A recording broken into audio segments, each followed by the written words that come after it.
Samantha and I are already booked to do this. I know you and your family are booked to do this, and I cannot wait because I've always wanted to visit the Orlando Science Center and use the giant telescope that they have. Yep. But I don't have any way or means to be able to do that. Well, things have changed, and now you, me, everybody, you're all able to get a VIP, like just you personal experience with the planetarium at the Orlando Science Center. Yeah, with an astronomer educator Yes. that walks with you. It's you get up to 10 people for an hour. This is super cool. They've never done this before. This starts November 11th to March, and you could book it at tomanddan.com. If you click on the Orlando Science Center ad up front. You can't miss it. You start by looking at constellations, and they kind of walk you through like a planetary show. But then you get to walk into this blow-up dome room, and then they can project the night sky of the night you were born. They can show you a planet up close. They can show you constellation. They can show basically anything in the solar system. Yeah, it's a private experience. Yeah. I mean, this is a perfect gift to anybody who likes the universe, who's into astronomy. Yeah.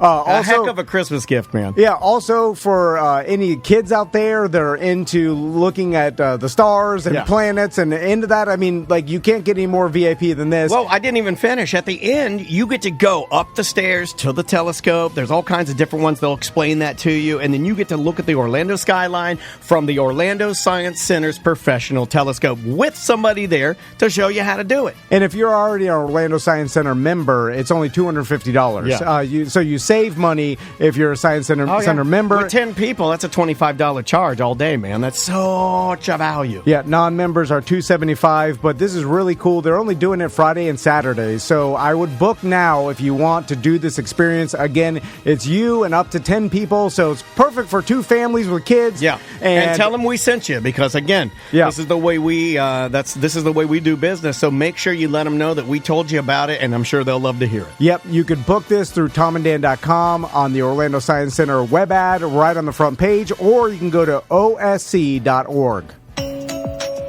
Welcome to A Corporate Time with Tom and Dan. I'm Tom. I am Dan. Did you know that you can sign up for more Tom and Dan shows and become a BDM member at tomanddan.com? We'd love for you to do it. tomanddan.com/registration. If you jump in there, we've got a love meter. You can decide to give us $2.95 a month or all the way up to $10.95 a month if you'd like to help out the show. And it is event season. We're starting to roll out everything. In fact, I know you've been banging your head against the computer. We have our Bad at Business Beer Fest coming up on November 18th and 19th. Why do I always say 18th? November 19th, and it's going to be amazing. I cannot wait for it. 40 plus different breweries, probably more than that now. It's free. It's free. We will say that we start handing out the sample cups at noon. So if you want to guarantee yourself a sample cup. Now, in the past, we haven't handed them all out, like every single one of them. So you should be safe. Yeah. But that's the goal. We're going to slam this thing this year. If you show up at 2 and we don't have any more sample cups, I apologize. But we started hand them out at noon. We were telling everybody, like, get there at noon, grab a sample cup, put it in your pocket, a wristband, obviously, you have and to be get over ready 21, and then go out and hang out in Sanford, and then come back at 2. That's when we're going to start all the pouring and all the sample pouring. That's when the band starts, Oklahoma Stackhouse. Yeah, full band, all the food trucks and vendors you can think of, and it's right there in historic downtown Sanford, Florida. If you've never been, you're going to love it. It's the Bad at Business Beer Fest. Find the event page on Facebook. Just search Bad at Business Beer Fest 2022. I talked to Jordan from Cholo Dogs. Oh, nice. I love Jordan. He's bringing his... He was dressed like a hot dog yesterday. I saw really? Yeah. He's bringing his Cholo Dogs card out to our Bad at Business Beer Fest. Awesome. And it's a brand new one, he said, this year. So we're going to have that, food trucks, and a bunch of other stuff. Hopefully, like Gannon will come out there with his fire truck, his glass-blowing fire truck. Yeah, I forgot he has that. So, and again, completely free. And then we have the Sanford Sofa races the next day on November 20th, and you can get VIP tickets to that soon. I know I got Central 28's producing a Sofa and Suds beer again. Yes, I love their beer. Anyway, that's going to be the Sanford weekend, the Purge weekend. With us on the show, he asked to come in momentarily. We haven't heard from him. I know, yeah. In a minute. I'm starting to believe, Sam, now, full disclosure. Our producer, Sam, yeah. She is still out. This is recorded on Monday and Halloween. Yeah. And she is still at Fest in Gainesville. Yeah. So, but the Gainesville Punk Rock Festival of no other. I saw Remy on the schedule for today, and then I noticed that, Sam's out Conveniently again. Always out. Conveniently always and then out. I feel like there's a bullying here. Like, is she getting me back for years of bumbling? I mean, does it bother you, Remy, that every time you book, and you're booking with her, so she knows you're on the calendar, does it bother you to know that Sam has, conveniently is missing, or would you just say it's a coincidence? Man, you know what? I'm actually upset that Sam isn't here, man. I mean, I missed the vibe when I'm inside the Tom and Dan studio. I am upset because I miss seeing Sam there. Tom's there, Dan's there. I missed having that vibe with you guys. Yep. You know, he misses the vibe. It just brings out carrots. I don't know about carrots. It's just different without Sam being here. Yeah, it is. It is a little different. Yeah. Smells a little different. It's a boys, kind of a boys' room. We pee with the door open. Speaking of Fest, I didn't realize you wear costumes the whole weekend of Fest. Do they always? I don't think you do wear. I think they do. I think Sam and her husband do because they're fun people and they like to have fun. But that's not a thing that everybody does. No, I don't think so. But is it just this year because it's Halloween weekend? No, they did it last year too, and I think it's always the end of October. If I'm. Gotcha. I could be wrong on that, but I think that's something that she just does because, again, when she goes to the air show, she's going to, have fun. Yeah. She's going full on, she's got the costuming and the wigs and all the stuff. I'm not that guy. If I went to Fest, and I like punk rock music as much as Sam, but I probably would not do, I don't know, I'm pretty fun. It would depend. But I probably wouldn't be as apt to dress up. They treat it like Christmas. It's an event. Yeah, I love the fact they go and they just blow it out big. Do you have fun, Remy? He dressed up today. I did. Yeah, now don't tell us. We have to guess your costume. I'm looking at your costume. It's black pants. You have on what appear to be leather Vans with flash socks. Yeah, well, it's just I forgot to bring my black socks. I'm like, so disregard. Ignore the socks. I don't know what he said, but disregard I mumbled something. Disregard the flash socks. Yeah, they're supposed to be black socks. So it's black shoes, black socks, black pants, white collared shirt with a valet's vest over top of it. Now I stand up just a little bit, like a little. Now bit. this is a Halloween costume, Remy. Yeah, you kind of look like you know what? This is a Halloween costume because I'm dressed up for the occasion. You look like Han Slolo. hey, he's got go. I mean, I guess. It's Dan Rickles. I'm going as Dan Rickles for Halloween. It's Han Slolo. That's pretty good. I mean, I got something right here that kind of goes with the costume. But he's got a gun. Oh my God! Sam was right. Oh my God! I'll be picking my brains up off the wall. So hold on, Remy.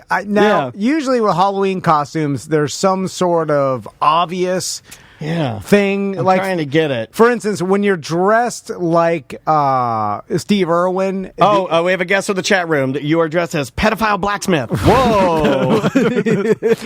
Show me pedophile blacksmith. I don't know, they're going real fast. So the chat room's fired up. It's a fast chat today. Thanks a lot, Twitch. When you're dressed like Steve Irwin, the Kupo J. That was Kupo J. The stingray sticking out of your heart then gives it away. You see what I'm saying? Then it's oh, there's Steve Irwin. I feel like you need the stingray for this costume because I have no idea. McLovin. Everybody's saying McLovin. Is it McLovin? I got it right here. Hold on.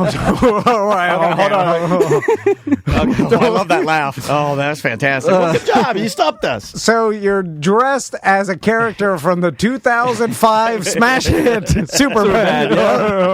Because my wife and I were having this conversation, and she goes, "Are you seriously going to dress up as McLovin for Tom and Dan?" I'm like, well, I mean, I can pull it off. She goes, now, you were supposed to be Austin Powers. Yeah. You were supposed to be Austin Powers. That was my choice. And then you said he defaulted to Doug Funny from the Nickelodeon cartoon Doug. Oh. And I'm like, well, you look kind of like Doug Funny. That's not really a costume. But then he settled on McLovin. Pretty good. Now, Remy, Yeah. does McLovin wear a black tactical style shooter hat? That threw me off. I was like, Yeah, a lot of people call that the troubled young high schooler styled hat. yeah. Is it like Tactical manifesto hat. So McLovin doesn't have a hat in the actual movie, Right. Which threw me off. You know. Well, I mean, I wear hats all the time, so it's kind of my comfort Hat guy. zone. But But it's- that's you, Remy. When you go dress as a character, you dress as the character. Yeah. The character. McLovin he's doesn't wear that. He's McLovin with a hat. He's loving McHats. So He's McHat. now I saw you had the actual McLovin driver's I license. got the ID. And that's really Yeah. the only tell of this actual. That's the only one. Yeah. That's actually that idea. That ID in your hand is the only thing not making you a pedophile blacksmith. Is that ID? So, That's hilarious. all right, Remy. All right, you want to do some voicemails with us and help out on the show today? Let's do it. Well, what do you got in the bag here? All right, that's the gun. It's ID first, then gun. I've been staring at the bag. Oh my God! It's your wife's head in the bag. It's still dripping. Well, guys, I Seven. know this isn't Wednesday, but I do have a second job, and What? so I do work for Disney. I am a cast member. I work at Rock and Roller Coaster Aerosmith. Easy for you. At Hollywood Studios. But I got just something- at the rock and roller coaster. Oh my God! Both of you can't say it. It's like, oh my God! It's like a dumb coaster. It's the waka roller coaster. It's the waka roller coaster. It's the waka taka baka. Oh, the waka taka baka. I thought you migrated from ride to ride when you worked at. Oh, you get the. I don't know. How does it work? How do you? So how do this, so this is exactly how it works. So Okay. if you're stationed at an attraction, that is your home attraction. Now you have the ability to cross train at different attractions in that area. So where I'm at, I'm actually in the gift shop area of Rock and Roller Coaster. My buddy, he does work at the attraction at Rock and Roller Coaster.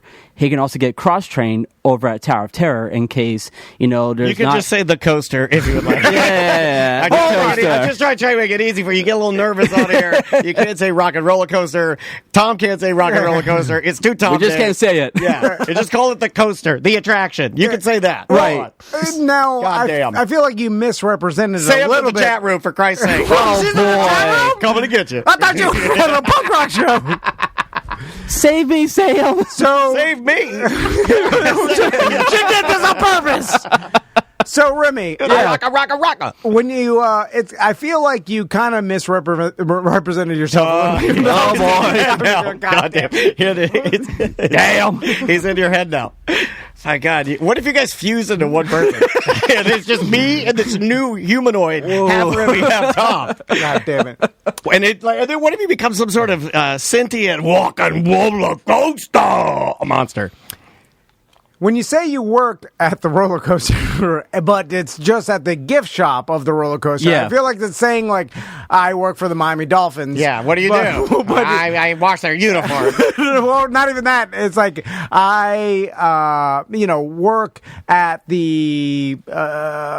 like I sell hands, like the foam hands in the parking lot. Oh, okay. And now- Gotcha. you know I'm what a I'm saying? vendor. I'm a Yeah, vendor. yeah. I'm a pretzel vendor. Like, what do you do? I work for the Miami Dolphins. Like, what's your job? Oh, I'm a beer guy. I got you. Yeah. So, when you said Miami Dolphins, I thought you worked within the organization. Right. Like you were like you saw Tua walk down the hallways every once in a while. Sports medicine. Yeah. Like you had a key card and Yeah. they let you in, and That's then, what I thought he had with the McLovin. At first, I thought it was just like a key card. I was trying to figure out if you were like from the future or something. But all I'm saying is, like, when you say you work at the Rock and Roller Coaster, I thought you were getting people on the actual coaster, like getting their Right. seatbelts on, Right. or pushing the button to launch them, that kind of thing. You know what I'm saying? So, but That's you were it. at the gift shop of the Rock and Roller Coaster, which is still, I guess, technically attached do to the you roller aim coaster. to get to the portion where you have to do the thumb? I miss doing that because Did you ever do that? I did because I worked at Kraken over at SeaWorld. Oh, I And like Kraken's great. And we had to do that every single time. That's for the Yeah. clearance and stuff. So we Yeah, did you that. gotta put the thumb out. And Did you used to do that, and then did someone have a Something conversation? happened. Something Okay, happened. yeah. There was an incident. Yeah. Because I have a similar story to my pop-up used to tell me about World War II. which is hard for me to say too. My dad had a favorite joke about. He said, "Did you hear about Oprah Winfrey?" At the airport, they looked in her pants and found 20 pounds of crack. That's a good joke, right? That was good. You got to think 80s fat Oprah. You got to go 80s fat Oprah. Yeah, with a little bit of kind of racist. A little bit, yeah. It was a little. Just a tad. It's not my joke. It's not mine. Where used to tell me in the war, he used to be the gunner on the ship when they used to have like air raids, and they because he was in the Navy in the Pacific, and he said he was a gunner for a while until he shot down a plane, and then he's like, I got one, and then his ammo guy said, that was a British plane you shot down. Shot one of our allies. Yeah, when you did not shoot a Japanese plane, you shot a British plane, and then he told me that he was the ammo guy the next day. So did you get demoted at Kraken? Did anything happen, or you just moved on to a different park? I moved on to a different attraction. Okay, where'd you go from Kraken? Journey to Atlantis. I like Journey to Atlantis. That's a fun ride. So I kind of switched over. But if they need help at Kraken, I just go. Do you want me to help fix your headphones? Nah, it's cool. I got it. Okay, I mean, all it's fine. You can put them on top of your head. Well, I know. I know. Don't make him mad. If you make him mad, his super strength kicks in. He'll rip your arms off. The headphones gonna like rest on top of your head. There, I'm good, bro. I'm good. Look at my hand. All right. Oh, you're good. I'm good. Let's do some voicemails. Okay, all right. What's in the bag, Rick? What is in the bag? You guys really want to know? No. This is I really want to know. Kills us. All right, so I do. So my second job is it's a place where you guys have actually been in Melbourne, but we have a new location here in Central Florida, and we're actually right behind University and Forsyth Road. Oh, Amscott. Not Amscott, but Tom and Dan, and for Sam. These shirts are for you guys. Oh, you work at Tank America now? I am the tank commander at Tank America. What? You've made Tom the happiest man. Hold that up again. Hold it up again. You're on camera. Hold it up. You literally, this is a Christmas miracle. Tom's the happiest boy in the town. You are now the tank commander of Tank America? Once client of Tom and Dan, Tank America. They were a client for a good while. We love those guys. Yeah, Corona. Yeah. It was hard. It's hard to sell tanks. It's hard. The tank business is a tough business. Yeah. You're really like, open that. There's gonna be air in this tank. I'm so hot from laughing right now, I'm going to explode. So, you are the tank commander at Tank America. I am the tank commander. How did you get that job as a second job? So I reached out to they had a job application on Indeed. And what I did was I just applied and had a phone interview with the people who did the interview and stuff. And they're like, "How'd you hear about us?" I'm like, "Well, I heard you guys on one of my favorite radio shows." And they're like, "Which radio show?" I'm like, "Well, Matzahs and Money." They're like. Even the lady on the phone, she goes, "Did you hear from Real Radio?" I'm like, "Well, I'm getting that point real quick." So I'm like, "I heard you guys from Corporate Time, Tom and Dan on Real Radio 104.1." Oh, thank you, Remy. And then, so you used us to grease the wheels of the former commander to make yourself the commander. And then pretty much the same interview happened when I talked to the owner of the company. Wow, Mr. America. How did you get Well, shout out to Mr. America. I mean, I want to give a shout out to John and the crew over at Tank America. They guys are doing a fabulous job over there. Well, this place is amazing. Super fun, man. I still got parts from the Camry we smashed glued to the wall in our bathroom. Nice. So yeah, they during the face interview, John even asked me, he goes, "How'd you hear about us?" I'm like, "I heard you guys on Tom and Dan." He goes, "Done. Here's the paperwork. Sign it." I'm like, "Okay." You're a commander now, son. You know what? All right. You could have stopped with Tom. Welcome to the team, mother effer. You're a commander now. You want to ride a tank? Drive it. Say no more, and you boy. guys are right. They are so freaking cool to drive. I mean, it's a rush, dude. It's amazing. It's awesome. Yeah, it's like I love it. One of the craziest attractions. Sometimes, I tell people about it, they don't even believe that there's something like that. Sometimes I don't believe there's something like that. It's pretty crazy. And when I tell my friends, they're like, "Remy, you've been busy a lot. What are you doing now?" I'm like, "Well, actually, guys, I'm a tank commander." It's like, "What the hell are you doing?" I'm like, "Yeah, I drive tanks for a living." They go, "What?" I'm like, yeah, I drive tanks for a living." So now I love it. What? See, not all heroes wear capes. dreams do come true. So now, when we went to Tank America, like we were driving the tanks. That's part of like the experience. You Yeah. go there, they train you to Remy's drive going it. to teach the people how to drive the So tank. is that what your job is? Yeah, as- I'm pretty much like showing you guys, I'm just guiding you guys into our path. So I'm showing you guys, if you guys are veering a little bit to the left, I'm like, all right, go to the right a little bit, stay straight. I'm telling you guys how to actually operate the tank while on our path. So Okay. that's the And he's instructor. doing all of this as an official representation of Tom and Dan and T&D Media. So, did they have to train you for X amount of hours before you? Because Yeah. have you had any former tank experience, Remy? Absolutely not. So pretty much like the first day of training, like we went there and like, okay, get in the tank. I'm like, yeah, you guys don't know. I don't know how to operate this thing. They're like, oh, don't worry, we'll show you. But get in the tank. I'm like, all right, cool. Which one is the tank? I'm like, which one is it? Is that the lawnmower? Remy, that's a bicycle. Remy, that's a porta potty. Don't go in there. It's not going anywhere. What are you doing? Don't go in there. So, when how long? Like, how fast did you pick it up? I picked it up really quick. I like the Daryl Waltrip of tank drivers. And then, so how? I don't know why I picked Daryl Waltrip. How good would you say that you are at driving a tank? I mean, what kind of Are you the tank? best? Do you know what kind of tank it is? Yeah, it's a British 65 tank, and The old British the old British 65. British 65. What we have here is a grade A, number one British 65. So I mean, it's a great. This tank I have is called. I'm driving lately. It's called Sugar Daddy, and All right. this tank. Wait a Is minute. this tank. No, I'm Hold on a second. Dan, I'm It sounds like you're going down to a district dive and maybe finding yourself a big tank to ride. Dan. I'm serious, man. It's called Sugar Daddy. All right, so it's just a nice. right, don't beat me it's up, a good, bro. It's a good truck, tank, man. This tank handle is weird. All right, now put the tank handle in your mouth. Put it in there. Oh, yeah. Oh, yeah. British Sugar Daddy. 65. Give me that sweet British 65. And then You have single-handedly stunned my business partner. You have stunned Tom.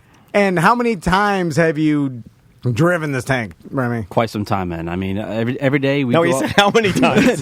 So I'm only there 2 days a week over there. I'm only Okay, I'm so only you're there a part-time commander. Yeah, so All right, I'm there that's from fair. Fridays and Saturdays over there, and every time we go to work, we actually test drive these, like do a couple laps around the track, make sure everything's fine, everything's So you functional. go first to make sure that the public isn't going to get themselves into like a sticky situation. Right, and Gotcha. then we actually had our soft opening this past couple of weeks, and we had some really cool people come out. They're like, "Man, this guy is on point. He knows what the." They're talking about you. Yeah. This guy Man, knows this what guy's he's got doing. the goods. This commander, this tank commander. God, this guy's like, you know what? This tank commander dressed like Austin Powers. He's kicking ass. I mean, when you guys went there, you guys saw like how the theming is over there. Like your are they doing laser tag at this location? No, as well? no. So it's only So this is it's tanks only. Only tanks only. Yeah, this is laser tags here. You know, it's fun and all. But Is this a new location? Yeah. You haven't been listening to anything he said? Are you still recovering from being stunned? He's recovering. He's recovering. Is it? But this is the same Tank America that you Same advertised. Same Tank America. They just moved from Melbourne to here to Orlando area. So Where in Orlando? Muskie Street is over by. It's right behind. Old It's right. Muskie. It's on Muskie Street.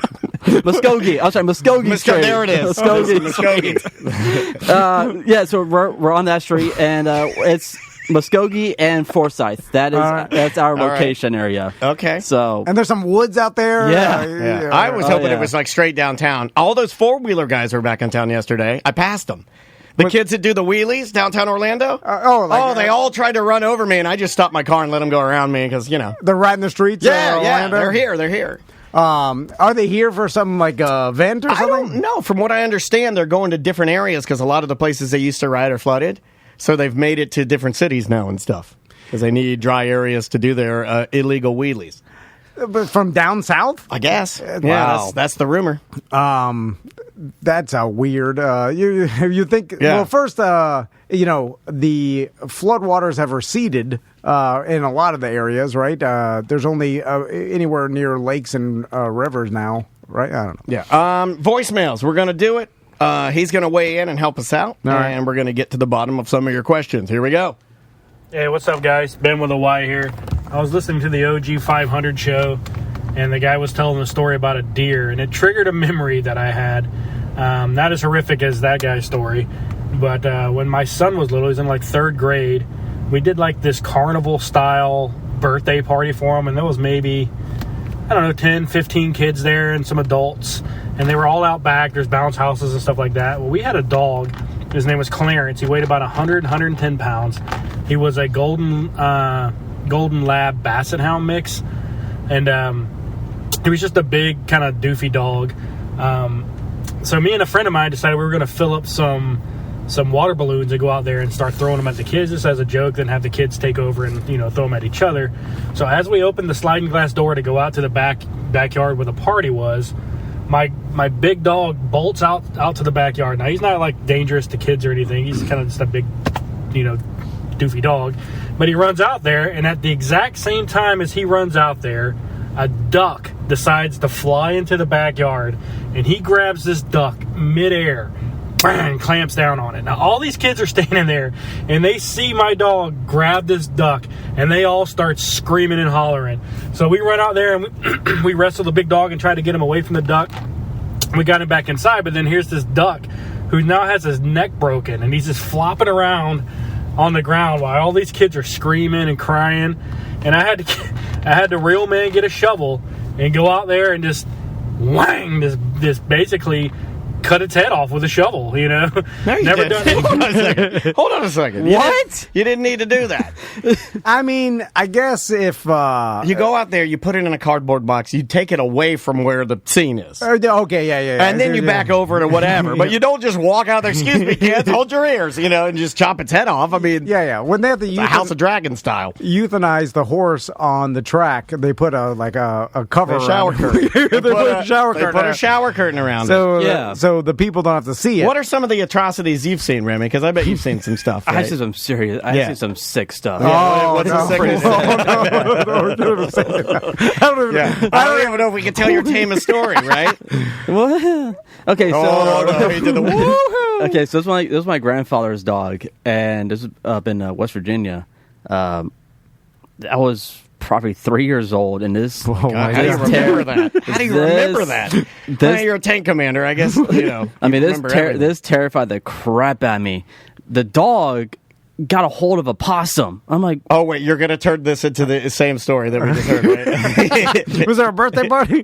no, it wasn't. Okay, so the dog got a possum? Yeah, Yeah. and it snapped it. I'm like, okay, I'm done. I'm done.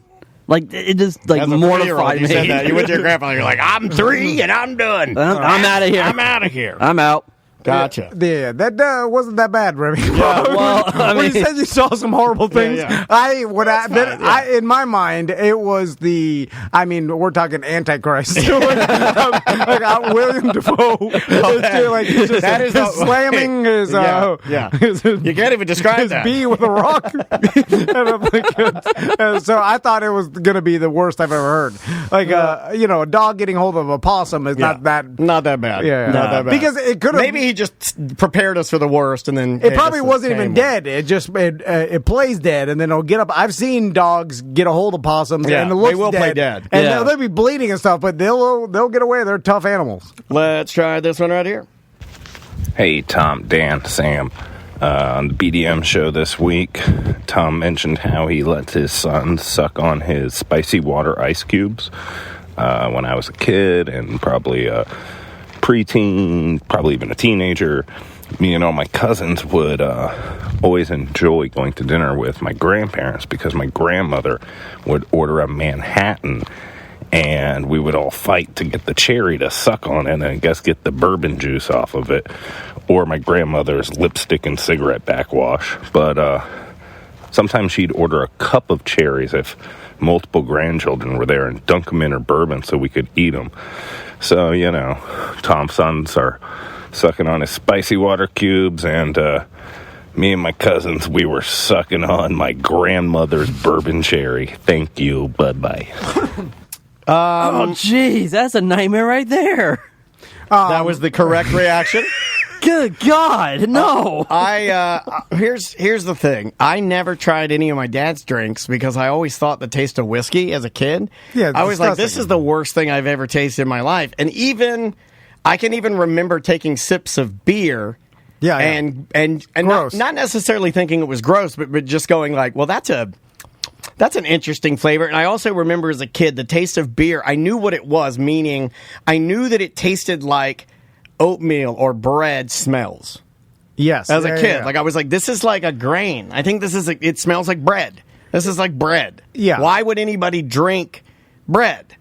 I remember thinking that. taking tons of sips of beer, like growing up, because there was never any water around. Like now we have water for our kids everywhere. We didn't like, drink water. We're bringing water, like their cups. Like my wife is bringing their thermos of water. Like bring the water. Get some water. I never drank water, and I never had water. If I was thirsty, I'd go to a water fountain. That's about it. Or if we were like, on the airboat, or like there was never any, like now we always have a cooler full of treats and like waters and Andrea's got snacks. You bring snacks everywhere you go, Remy? I mean, I bring snacks when I'm out in the parks. I mean, so I can. What's your favorite snacks? I bring like the honey mustard pretzels, like the Snyder's of Hanover. Yeah. Those are choice. Those are very tasty. But when I was thirsty, my dad used to be like, "Here, take a sip of this," and then drink his Bud Regular, and it was always disgusting to me. But it would wet my mouth, but then it would make me not ask for water anymore because I knew I was getting more of that. So I was like, well, I guess I'll just, you could last a long time without water. I don't want anybody to think that there was ever anything abusive. I mean, when you think about me, the way I talk about my parents, I loved them more than anything, and they never did anything wrong, but I will say that I can remember my mom and I can remember telling them I'm thirsty, and I can remember my dad saying, "Yeah, we have a half an hour till we get home. You're just going to have to be." Yeah. And I Of remember course. that being a thing. It was. And it was is. just like, "Nah, you're good. We'll be home in 30 minutes." I'm not. And then he would say this. He would say, "I am not stopping. I'm not going to stop." No, I think some people would think that's abuse, though. There are people that think that that's abuse. Well, they're ridiculous because abuse is abuse. That is parents realizing, yes, you can go half an hour without water or whatever is no big deal. Yeah. You'll be fine. Right. But we've gone too far the other way have. where I think we're making Baby water and a weaker generation. Yeah. And I it's like, and it's not even my fault. I'm like, well, this is what they say to do. Maybe not even weaker, but maybe they just more complainy. I don't know. Well, if they have water if you can't go without water for 2 hours, then you're weak, right? You're weaker. I can remember going to, not to pile on, but I can remember going to soccer practice. And soccer practice out at Skydive DeLand, out there where the Skydive DeLand area is. That's where all my practices were. But when we'd go out there, I can remember, like, it was my job to fill up my... Remember those green Gatorade water bottles? Yeah. Yeah, the green ones. I had like one of those, and it was the only time, the soccer practice was the only time that I got to make scoop Gatorade. Did you have scoop Gatorade, where it was the powder? Yeah, oh yeah. Yeah, like we had the powder, but I was only allowed to have it at soccer, so I was excited about mixing it up and making me a Gatorade. I remember I forgot it, and I can remember, thinking about it now, I can remember there was nothing you could do. You just find another mom, and she'd say, "Yeah, you could share a little bit of Casey's water, but you couldn't text." You had no way to tell your mom you needed water. You just have to tough it out. And it wasn't even a cognizant thing that parents were doing because they were doing. We weren't pressured to carry water. But I'm saying, like, even with like we joke around about things have gotten softer and softer, but like our parents. They were doing softer things than their parents. Correct. See, their parents, my grandfather in World War II, he didn't do anything. Yeah, and like, my mom's mom worked in a factory, like when she was like very young. Yeah, he didn't coddle so a factory worker. So to our parents, they were doing the softer version of their growth. You know what I'm saying? So we're just doing the same thing now. We're doing the softer version of how we grew up, right? Yeah. When does it turn back doing the harder? I don't know if it ever does. Well, it's got to reach some point where you can't go any softer, right? You can't. I don't know. You can't. I mean, every single have some water. You haven't had it in 1 minute. Well, I would say when your brain outpowers your physical use, You know, when everything just becomes brain power and there's really all no internet. need for this. Yeah, like sometimes you get those weirdos that talk about their body as like a vessel. They're like, this is just the vessel. My mind will go on. Those weirdos. Like there are some people that think, yeah, we'll just get to a point where we are, where we'll become ultimate soft because nothing will be physically real. Everything will be in our mind's eye. Or our kids will grow up in the hard version of the internet where they're like, oh man, they'll tell their kids like, oh, you don't know how hard we had it in 2025. Yeah. Like things were crazy. Everyone was fighting. The screens weren't in your eyes. Yeah, and so like that'll be that, right? Our kids will just have the hard version of living on the internet. Because it's the beginning, right? Yeah. Let's try this one. So just a random thought on a Friday. I know everyone likes their pain pills, but has anyone else got surgery and the doctor just cut the nerve around the area and told you it would be 6 months roughly for the nerve to grow back, and therefore you get no pain pills? Anyways, have a good Friday. Peace. Like, as my friend in the back there disposes of a body, it sounded like 2 gunshots and he started hacking the legs off. Yeah, let's talk about that. Yeah, that second injection I got, I mean, it's working, but it's nothing. It's not great. I'm going to have to do something else. I'm going to have to, like, do Pilates or some sort of yoga stretching or some garbage like that. You ever done pain pills, Remy? I mean, I never had surgery, so that's a no. Well, I thought that was going to be I've never had surgery, so that's a yes. I want them right now. That does not answer my question. There's plenty of Floridians that have never had surgery and have been on pain pills. And in fact, in 2003, if you went to the doctor for any pain, they'll give you pain pills for like, you bruised your knee, pain pills. They used to hand them out like candy. Yeah. Hence why we had such a problem and everybody died. I had painkillers when I broke my wrist when I was playing basketball. So, I mean... What's your position? I was a point guard. Point guard. And for basketball? Yeah, for basketball, yeah. And how old were you? 16. Okay, so it was a high school deal? Yeah. Yeah, well, he's the Kyrie Irving of Orlando. Everyone says he's very anti-Semitic. So I feel like they don't hand out pain pills at all anymore because of that. Look, I've had a couple days where I would have been better here if I could just get the thing to stop hurting me. And so I finally reached a point where I understand when people are talking about how bad it is. Like our friend Diceman's got, some back issues he's dealing with. Like it's terrible. I'm dealing with mine the best that I can. We'll figure it out. But yeah, Well, can it be like? Does it have to be all or nothing? Like I understand in 2003 we were handing them out for anything, and there was a pain clinic on every corner, and then there was a line of addicts, and I was like, and that's where we're trying to clean up. But now nothing. Well, can it be like you give it to people that you've shown to, like, have you done pain pills a couple times and you didn't get addicted? All right, you can have some. I'll give you another one. Like, I take went a test. I went this morning to my doctor to do a follow-up because I changed my anxiety medication, right? And you got to, like, wean yourself off of it and then, put yourself on gradually the new stuff. So she's been checking me for that. So I came in this morning to meet with her. I also had a follow-up to say that, sometimes lately in the last, let's say, month or so, I've had some instances where I get obsessed on something. I can't pull myself off of it, and I get a little twisted. You've seen a few of them. Yeah. So you can attest. So I've talked to Andrea about it, and Andrea's like, well, maybe talk to her about getting you some Xanax, so that you can use when you get a little twisted up. She wouldn't give it to me. It's like these things have been so abused by people that now, even if it would be useful to you, and you wouldn't abuse it. They're not on the table now. Yeah. So she signed me up for something else that's like a little bit lower dosage that's not even in the same category because so many people are taking the Xanax with alcohol and blowing their minds and just like killing themselves that now it's been overprescribed. Adderall's everything's overprescribed. No, I know. Oh yeah. So now when you need stuff, you can't get it. I know. So it's a mess. I was freaking out because I needed my Adderall, and then they give it out too easily, so it's a damn shortage of it. Right. There should be some sort of a test, or like if you never went to rehab, or you could prove to them you're not an addict. I think so. Or have people vouch for you or in some way. Like I have three signatures. Yeah, like your wife, your business partner, and her wife.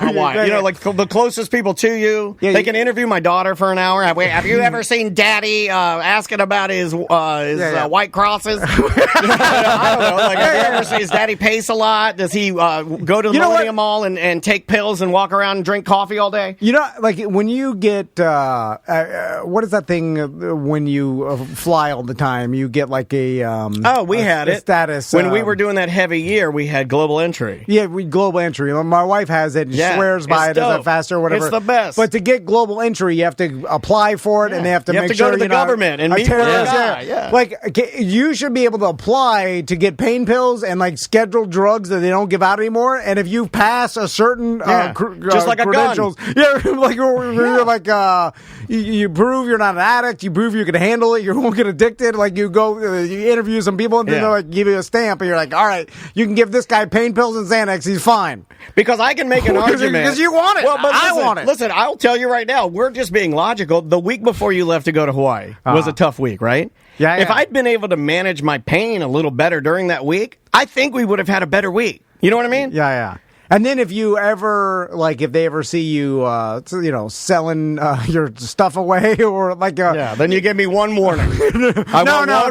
They revoke your pain pill card and you'll never get it again. If you go back to the doctor and then you're like, ask for a refill and the doctor's like, wait a minute, like, this should have been healed, and then you get revoked. Wait a minute, didn't I see you last week? No. Like, if you mess it up, you get revoked, but, all or nothing is ridiculous. Let's do one more and then take a break.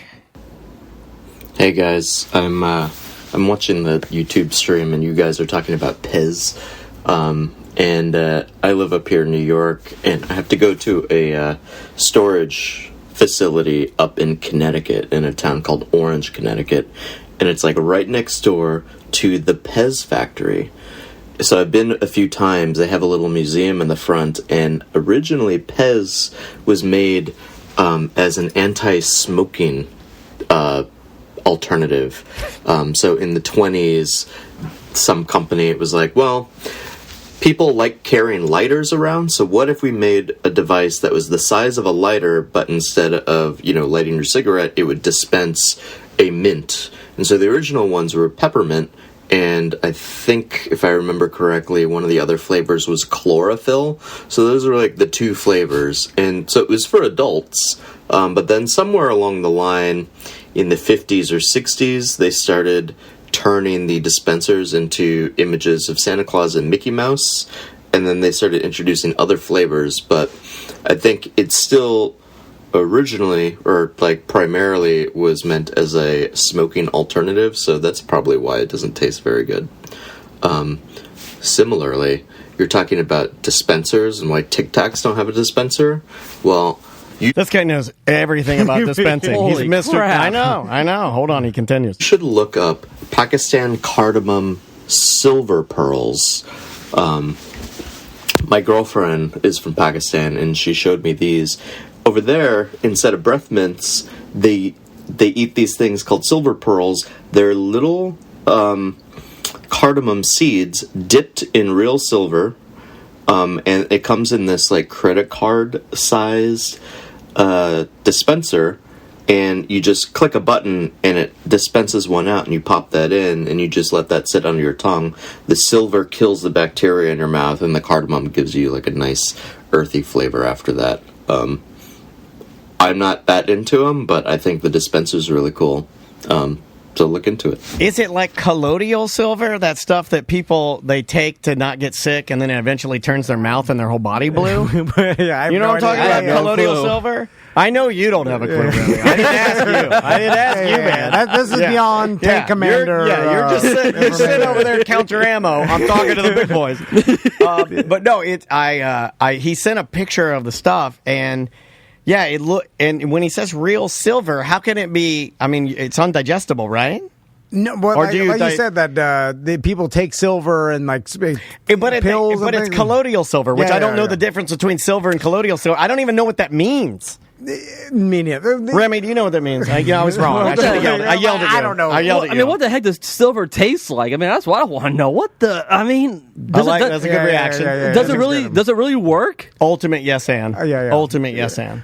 So Remy, you still doing your podcast? Yeah, I'm still doing it, man. We just celebrated 3 years on Remy's Roundtable. Congratulations! Thank you. Do you have anything planned for the 3-year anniversary, or did it pass? If I passed, we've already recorded it, so it's up there on Spotify and all over podcasting platforms. As How's well. the business going now? Good. You got some sponsors. I gave you the mixing console. It's working. It's good? working great. Awesome. That Working makes great. me very happy. It's the same one we have here at the studio, just a little bit smaller. Have your co-hosts started to mutiny? Yeah. Nah, Wasn't that there a happens problem sometimes. last time with your because your wife's on the show now, right? Yeah, but he's good. He came on and we're talked and stuff, so he's back. He's back and ready to go. Oh, you're start the other recording, guy. so we're good. What was his name? Lewis. Lewis. Yes, Oh, yeah, that's Lewis. Lewis. Yeah. Lewis. I like Lewis. So he's good. Oh yeah, he's good. Yeah. I've got some So- extra equipment out there that Seth Petrozelli dropped by. Feel free to rummage through it. Anything you find, completely on the house. All right. Now just remember this, Lewis. Lewis. I like that. Yeah, I'm Lewis I like today. that. Yay. Remy, that if you don't pay Lewis for a long enough period of time, they'll hold resentment against They you. very much will. Yeah. And then Eventually they'll walk out. and then they'll be playing pranks on you, like inviting guests while they're out. Right. Well, Dan, you did mention about sponsors. I just picked up an actual traveling agency sponsor for the Roundtable. Ahoy Cruises. Yeah. So this group is awesome. Reach out to Nick. His company's called Sandpiper Vacations. Oh, Sandpiper Vacations. There All you go. Why don't you- And, how come we don't have a vacation? We got Ahoy. They're good. No, Ahoy but he's Cruises. got Sandpiper Vacations. And they fly you around in a small Sandpiper plane? I haven't been on vacation in a while, man. So. I assumed you knew something about. He wanted you to. Never mind. I assumed you knew Never something about the mind. sponsor. It's fine. Why they Call Nick. Just call Nick. all right, Remy. It's Remy's Roundtable. Yep. On Spotify is where you like to push people, right? Yeah, we're on Spotify, but we're also on all over the podcasting, all other podcasting platforms. There you go. We're on social media, and What's your social? just Remy's Roundtable. We're on At Remy's Roundtable? Yep, at Remy's Roundtable. We're also on Twitch, twitch.tv/Remy's Roundtable. So I'm on Twitch every once in a while playing video games. So, yeah. Do you stream on Twitch? I do stream on Twitch. Do you every do a once in hot while. tub stream?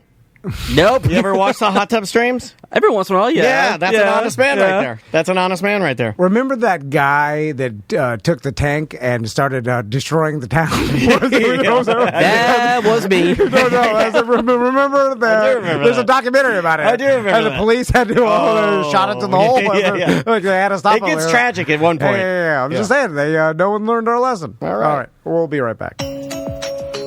Welcome to A Corporate Time with Tom and Dan. I'm Tom. I am Dan. Samantha, our producer's here, but she has been festing and she is probably tired. Oh, yeah. How is punk rocking now as opposed to maybe 10 years ago?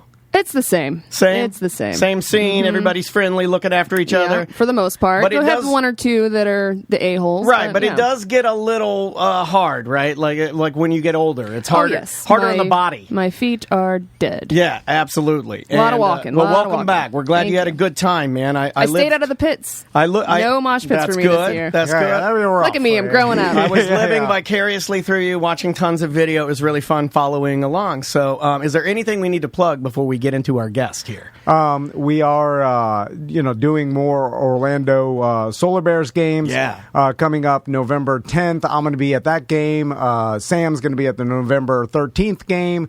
Daniel will be at November 24th. Yeah, game. I'll be celebrating Thanksgiving. Thanksgiving. And I got a text from Olaf, our buddy Olaf.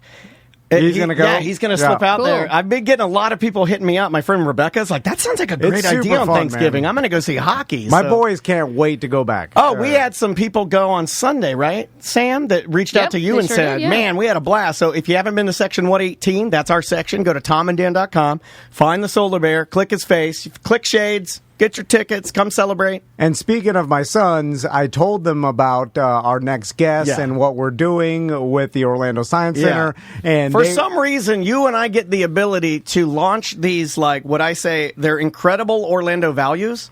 Yeah, that yeah, we yeah. get to tell our listeners about, these like really, really, really cool things. I've never heard of anything like this. I'll let you set it up because this is amazing. Yeah, and especially for Max, because Max, my youngest son, has taken a real liking to astronomy and space. Yeah. And You guys got a telescope, don't you? we have a telescope. Yeah. Which, you ain't we got a looked at the telescope moon like one this time. telescope. Yeah. And I couldn't figure out, and that's I'm going to talk to the Science Center about figuring out how to work my telescope properly because I'm like, man. man. The moon is blurry. It shouldn't be blurry. Well, step one, you need to go to the optometrist, Yeah, really. your eyes are bad. We'll talk about his eyes later, though. But I figure we'll put this under the weird job category. Okay. So, we want to hit it? Yeah, All right, let's do it. Tom wanted to do a bit. He called it Weird Job Wednesday. Dan really likes it. Tom says that's bullshit. It's another Weird Job Wednesday. What are you doing? What is your job? Are you neat? Are you tidy? Or are you a fat slob? Do you make lots of money and you sit up in your tower looking down on all the people who are working by the hour? It's a Weird Job Wednesday. I forget how embarrassing this is in front of clients. We could have skipped the song this time. Why do we always? You did this to me this time. I was like, Forgot about that part. Listen to it for 10 years. What do we know? What was said?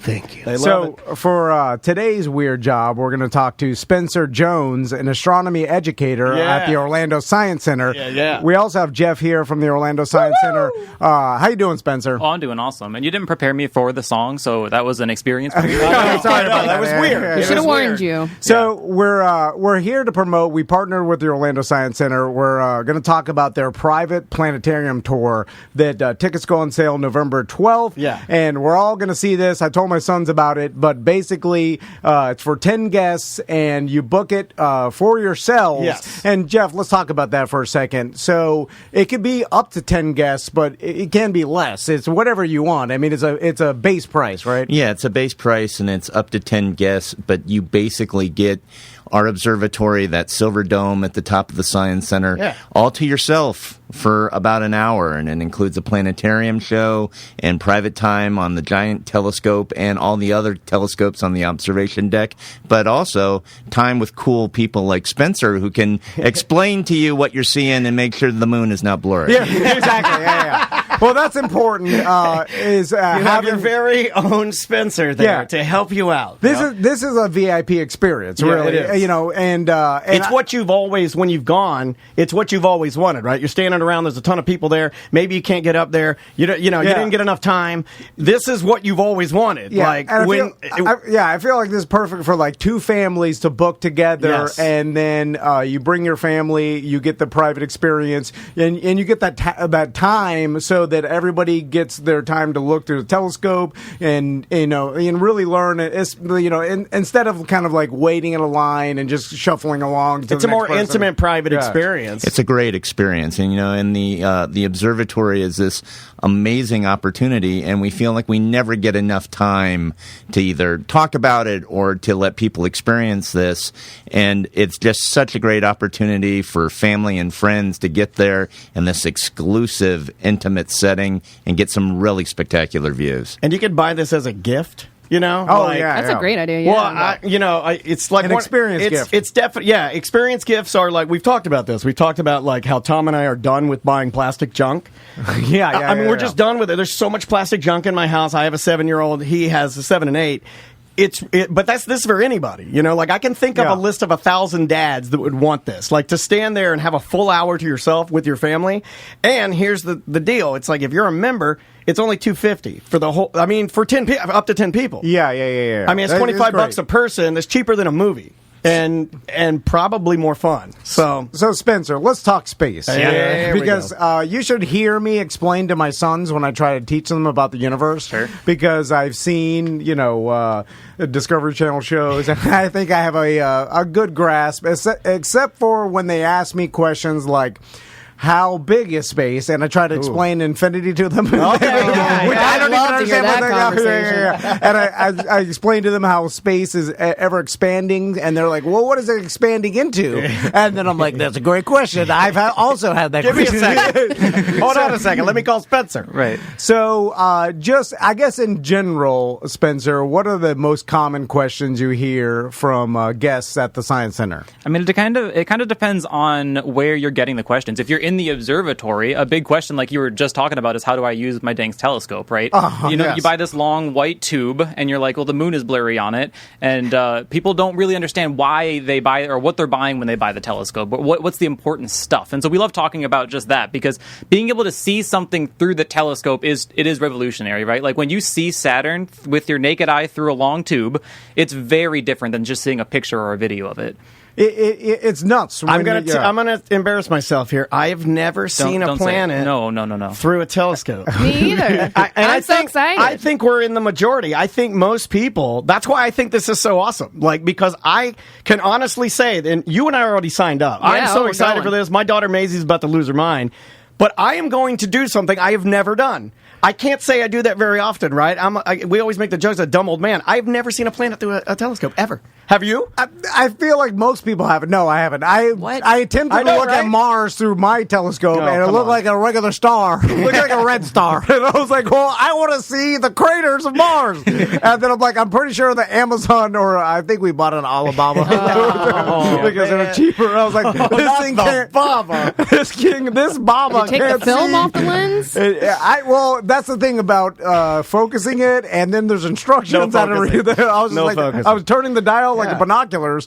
Anyway, it was made in Kazakhstan or something. I don't know, man. So Spencer, what planets can we observe from like the Science Center and stuff? I mean, it depends on what time of year it is, and also what time of the decade it is. One of the hard parts about being a local astronomer is that you have to kind of just deal with the realities of the universe and the solar system. So, like, if Saturn's hanging out on the other side of the sun, we don't get to see it, right? Gotcha. But this winter, luckily, we actually do have quite a few planets to be looking at. We have the main ones, really, Saturn and Jupiter, which are standouts. I mean, I've seen Saturn through a telescope 500 times, and I still have an existential crisis every time I look at it, right? Like That's awesome. you can see the rings, you can see the gap inside the rings, like the individual separations in the rings. With Jupiter, you can see a lot of its moons. Like you're seeing the same thing that Galileo saw that defined our understanding of what the universe is. And so, like, it really is just like it's a moment, right? And I still have that moment 500 times later, and we'll have those planets. We have the Orion Nebula, which is a whole nother thing to talk about. I mean, it's this like 1,600 light year far away, many light year wide thing, stellar nebula birthing these stars, and it's incredible. I love your passion for this, man. You're making me even more excited about this. Well, if you think, like, I think the problem for like people like me who they call simple-minded, I've never heard that. Okay. Yeah, my pop used to say it. And, well, you're simple-minded, and I'm one-trick pony. Well, we can't comprehend how big the universe is. I don't think I want to, right? To me, someone like me, it gives me anxiety almost, right? But if you start thinking about it, it almost gives you a certain peace if you really think about it, because you're like, think about how small we actually are comparatively to, but then we hear like certain statistics and numbers, right, Spencer, where people say, like yourselves, how many different even suns there are, or how many stars are out there, planets. And they start comparing it to grains of sand on the Earth, and then make is this what you told your boys? Because I think I see the problem. Well, just loose. And then you're like grains of sand. There's this, and they're like, and every star will have planets around that. So then you multiply, and you're like, I can't even comprehend what that means. So Spencer, how do you kind of even attempt to explain the vastness of the universe? Yeah, how do you simplify, especially to young people who I imagine, there's a lot of young people smarter than me. Well, that's a good question, though. How do you simplify it to get people to digest it? Well, one of the reasons, there's a couple things here, right? Like, to look at outer space through a telescope, you're looking at a few select objects. If you look at stars, it's a bright dot. And there's that other star is a different bright dot. And so, like, looking at it with our eyeballs, we don't get to learn that much about it. It's when you really take all the science and then you apply that to things like the planetarium, like video games and cool things like that can really start to bring that scale to you in a different way. And I think our dome is a really cool part of that. The half of this experience is the planetarium itself. Yeah, let's talk about the dome a little bit. It's amazing. I mean, it's small, but that's a good thing, because it means you are, like, intimately right there next to the universe. And our software simulates the entire universe. Like, we have all of the nebulae that we have pictures of or photos of. We have all of the planets with high resolution images. So we can see them and how they are.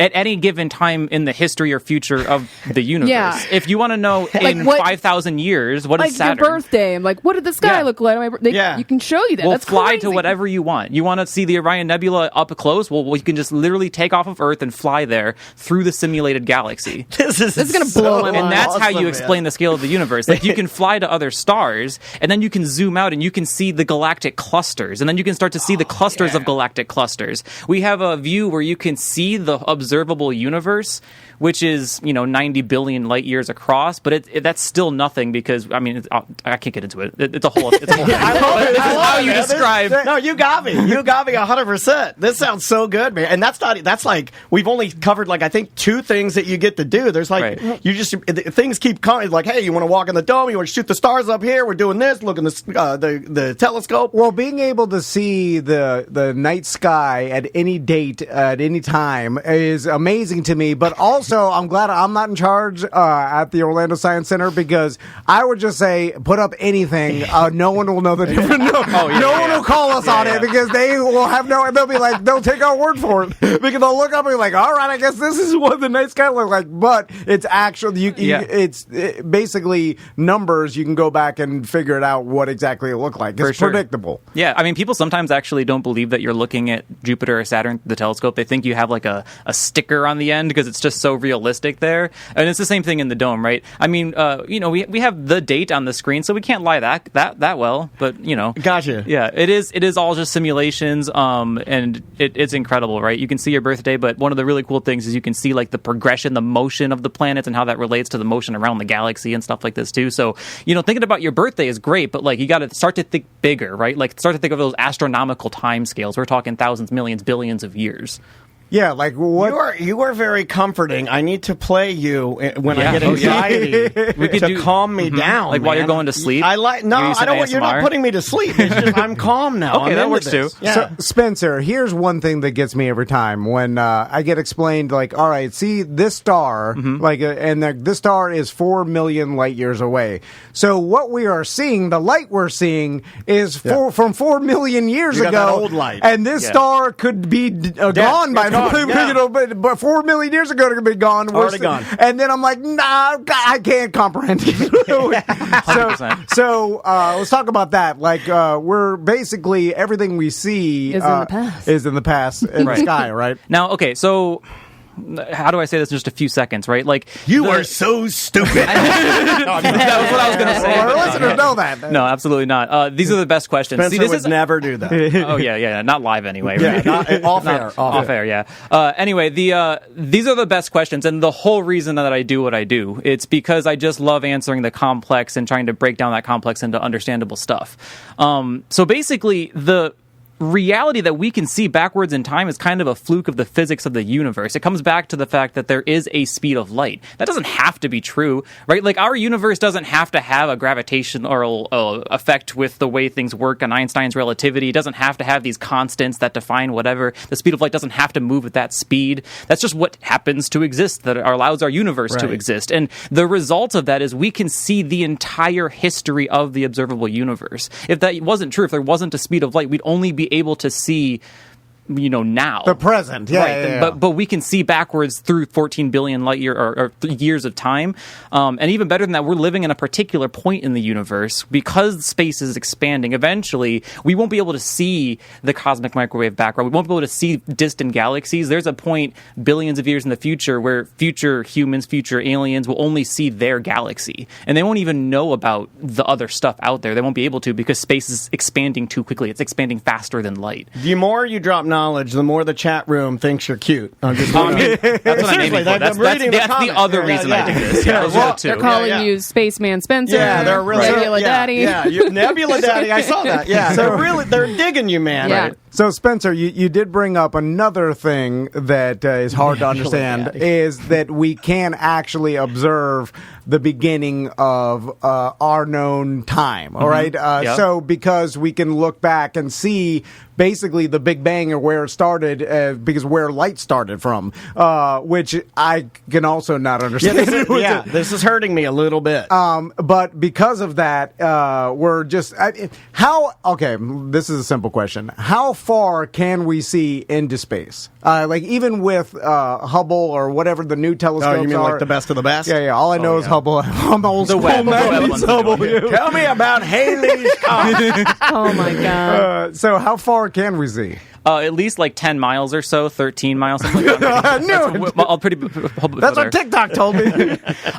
What's weird is you can see 14 billion light years in the past, 13.6, whatever we want to argue over the semantics there. But you can see further in space because as that light's traveling, space itself is expanding, and so we can see 96 billion light years away. And each light year is 4 trillion miles, and so multiply 96 billion times 4 trillion, it gets to there you go, a Sam. bajillion, You're a math lady. really far away. And that's, as you were kind of alluding to, the beginning of time as we know it. So, like, in physics, the way we understand it right now is not just that space began at that cosmic microwave background, the edge of our observable universe. It's that time began as well in the way that we understand it, which I don't personally understand, but I can talk, just pretend I do. Yeah, exactly. That's what we do. It's Right. Yeah, I'm doing it right now. But so we could see back from the beginning of time, but we still haven't mapped every planet, star we have in the universe. I don't know how you would. I mean, what percentage would you say? I mean, loosely, do we even know about as far as how many planets and stars that we've mapped? We've got the 8 in our solar system, and then 5 to 50 dwarf planets, whatever you want to define, and then we know about a couple thousand exoplanets, and that's it in terms of planets, right? Because we are assuming that most stars have planets. We know there are billions in our galaxy, and there are billions of galaxies out there. And so there's obviously quintillions of bajillions of fake numbers, Google's planets out there. We've discovered a couple thousand. So it's an impossibly small number that we've actually found. But we are learning more and more every day. And you talked about the Hubble. The Webb is the new telescope that's teaching us all kinds of incredible new stuff. Already, it's been up in space for a couple of months now. But we're seeing exoplanets in ways that we haven't before, learning what their atmospheres have and things like that. And we're getting to the point where we can start to image the exoplanets. And that's a huge deal because right now we're kind of inferring their existence. We see the star dims a little bit and we can tell there's a planet going in front of the star. We can see the light warping around its atmosphere, tell what the atmosphere is made of. Yeah. But we're getting to the point where we can block out that star and use telescopes that are impossibly large and actually start to resolve the planet. And that's within probably our lifetimes that we're going to see exoplanets. And that's where everything starts to open up. That's crazy, man. How did you get into this? I'm just a nerd, I just love space. At what age? 4, something like that. I was going to school for just like math and physics and stuff. But I was always just watching YouTube and reading about astronomy specifically. Yeah. And so like I went and got the physics degree, and I delved into like the quantum realm, and I love that stuff. But I kind of started to go bigger with it. The astronomy is really what brought me forward and what brought me to the science center specifically. As I was looking for astronomy jobs. And so the quantum world is also is awesome, but it's even harder to understand than astronomy. And so I've just really have bloomed into loving space, astrophysics, all that. It shows. Yeah. Spencer, have you ever gotten into the theories of, because I've seen these online about like why, or like there's different theories about why we haven't seen aliens or other like intelligent life out there. Sure. And there's I like the one where they think that to get to the point where we can travel from one galaxy to the other would take such a long time that there's been extinction events and stuff before that civilization and that life could actually get to that point. And then so no life has gotten to that point because of that. And then there's other theories saying that there's intelligent life that travels around here, but we are so unintelligent that we're basically ants looking looking at humans where Yeah, we're you've talked about they're that before. passing by, they're not even bothering, Right. because all in the movies and stuff like, oh, the aliens are here for water, and like which is ridiculous don't need water. there's a trillion gallons of water floating around like in comets and stuff. There'd be no reason to come to Earth to get water. Like there would be nothing unique that we even have. Coming here. for our guns. yeah. They're coming. And so let's talk about some of those theories. Have you got into those or the? I'm getting all of it. Yeah. All right. Yeah. The Great Barriers. So why it's a paradox kind of when you multiply the number of planets that we were just talking about. If there's a 0.0000001% chance that life exists on any given planet, then there's still thousands, millions of intelligent or at least species out there, and then some of them, some fraction are intelligent. But we haven't seen them yet. And you mentioned a couple of the good reasons, right? Like maybe they just go extinct. Maybe the reality is that as intelligence increases, you start to develop these things, and eventually you're going to develop something that just kind of wipes out your civilization. That's like the pessimistic view of it, of course. And that's kind of why talking about it is cool as humans, because it's just like, hey, let's not do that as humans. Let's try and solve those problems and not live into that future. But there's other reasons that could exist too. It could just be that we don't understand the percentage. Maybe it's not 0.00001%. Maybe there's another 10 zeros there. Right. Life really is just that rare because we haven't even seen it in our solar system. We haven't seen evidence of bacterial life yet. We're confident that there was liquid water on Mars for millions of years, that all the elements to make life were on Mars, but we've sent rovers there and we haven't seen the evidence of it yet. So maybe life just is incredibly rare and it's just not out there. And we're assuming that life would eventually become intelligent like we did, but it's like if the dinosaurs were never extinct, there's theories that we would never evolve to become this intelligent. It would just be dinosaurs because life just needs to live. And So as what long you're as saying is I would have been a dinosaur. well, if that goes back Not to bad. I'm like a raptor, like a little guy. it goes back lean little guy. to Not the Mama, Yes. the hit series Dinosaur from the 90s. Am I the baby God, I and love you're that the movie. dad? which basically is That's like the dinosaurs would have saddest gotten final smarter. episode. My God, you guys remember that? It's terrible. Yeah. I could not eat dinner with my dinosaur family knowing I was going to die. So let's Terrible. There are other Earth-like planets out there, and I've seen that there's like speculation that these Earth-like planets have similar atmospheres and water like we do, and therefore technically could have support life like we know it, but we can't actually see them very well, right? So it's like we don't know what's going on, and they're too far away. And even if we sent some sort of probe now, it'd be 400 years before it even got there. So there's a lot. Is there any way to solve some of this, or is it always going to be mysteries within our lifetime? I mean, that's a great question, obviously. It depends on if you can break physics as we know it right now, right? So the speed of light happens to be a thing in our universe that no one can go faster, no thing can go faster than. That's what gives us, like I was saying, the history of the universe. That's a very huge thing that we've been given by the speed of light, but something that's taking away from us is that we can't actually go there, and that's problematic. We'd have to be able to go faster than light or get on these generational ships or something like that. It's, the nearest star is light years away, so even if we traveled at light, we would still take years to get there, and that's just the nearest one. Most of them are thousands of light years away. Generational ship. Yeah, like you go on the ship, your kids have kids, and then there's kids have kids. That sounds terrifying to me. 40 generations later, it arrives. I was picking up what you were laying down, but I'm like, that sounds terrifying. How else are we going to do it? My entire family's life is on a ship. Oh my God. There's a new 1883. Yes. By the year The new 3000, frontier, someone gets there. Space Cowboys. Yeah. And so, Spencer, what are you most fascinated by currently that's going on? What's your flavor right now? Because I know there's high-def photos of Mars coming back, and we've seen that, which is they're unbelievable. Have you seen these? It's crazy. I'm like, it doesn't look real. Like, you're like, that was doctored in some way. But and then there was that one piece of salami, I guess, that made it out there. You guys remember that? I don't know what you're talking about. The star. Somebody put a picture out there, and everybody was like freaking out, and he was like, "No, that's just a photo of salami." Yeah, because it looked like like, the misinformation is everywhere.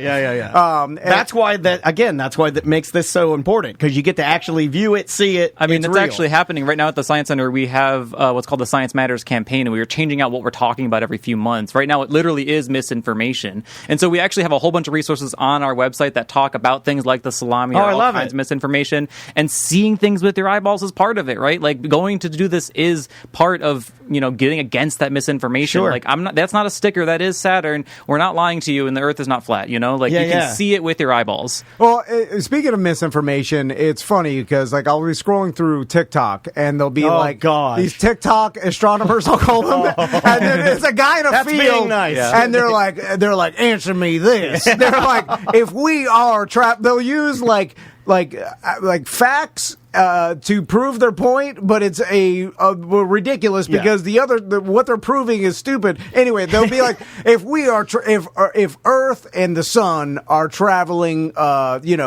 millions of miles an hour through space, how are we able to see the same constellations that they saw 2,000 years ago? They would be different the night sky. Right. Like, this is we've been traveling trillions of miles, and then they'll be like, well, there it is. I figured out the mystery. Yeah, saw it on TikTok. And this is all a conspiracy. And it's a guy in a field. And so I'm sure you have to battle against that because people see this misinformation, and then they ask you, they're like, well, why is this? This TikTok guy said if we're traveling trillions of miles an hour through space, why do he's in a field. Why do we see the same stars? Yeah. You know what's cool is that they are actually, like, that kind of thinking is so critical in humanity, and they're so close to being that critical thing that does break forward in progress, right? We need outside the box thinking.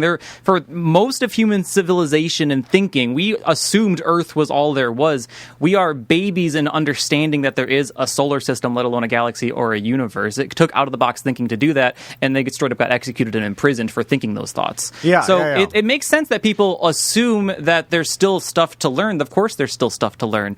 The thing you have to do is apply that critical thinking, that creative thinking, that out of the box thinking to facts that have been discovered and actually used and are well recognized by tens of thousands of scientists instead of just one off-branch scientist, right? Yeah. And to assume that the collective majority has like a better chance of understanding the real thing than this just one offshoot person. But that kind of thinking is so important into actually getting us to progress as scientists. You're right, because you want people to critical think, but the problem is what they do is they'll have a question. Well, that's less critical thinking and more trying to get influence on a social platform, right? Well, I mean, possibly. Because a lot of it is rooted in misinformation. The misinformation is the hook to get the look, right? Yeah. So it's not even in a science Venn diagram at that point, right? Yeah. It's not even purposeful. But they'll question things, and because they don't understand it, then deem it like false information or something. They can be like, no, how about you don't understand it, so you need to find out more. Right. Like, why is it like, so if this doesn't make sense, we're traveling trillions of miles and the night sky looks the same, like there's an answer to it. Yeah. Like, people know the answer. Yeah. Look for the answer instead of saying this, because I know this thing, the whole thing doesn't make sense. Correct. And you're like, well, it doesn't make sense because you don't understand it, and that's hard for people to admit to themselves. Like, it's complicated, we don't understand it, so let's explore it further. And then it goes to your ego. So you're right. Well, it's especially hard on the internet, right? And that's kind of how we just talk to each other nowadays. But I've had these I've talked to people who straight up believe in flat Earths at the Science Center during observatory nights. But the thing is, they're like really constructive and real conversations that you can have if you're just given the 5, 10, 30 minutes sometimes to talk to people. Then you can like start to come to a middle ground, and like I can explain to them like that critical thinking is important, that creative thinking is important, but like here is how I know. I've tested it with myself and a shadow and a stick, and you can go do this at home. Here's a link, right? And so, and you can actually physically sit down and talk to people and show them things in person. I think it does make a big difference. Part of the problem is that it's just the internet is well, there's a disconnect. You talk in 100 characters or less. Right. There's nothing there.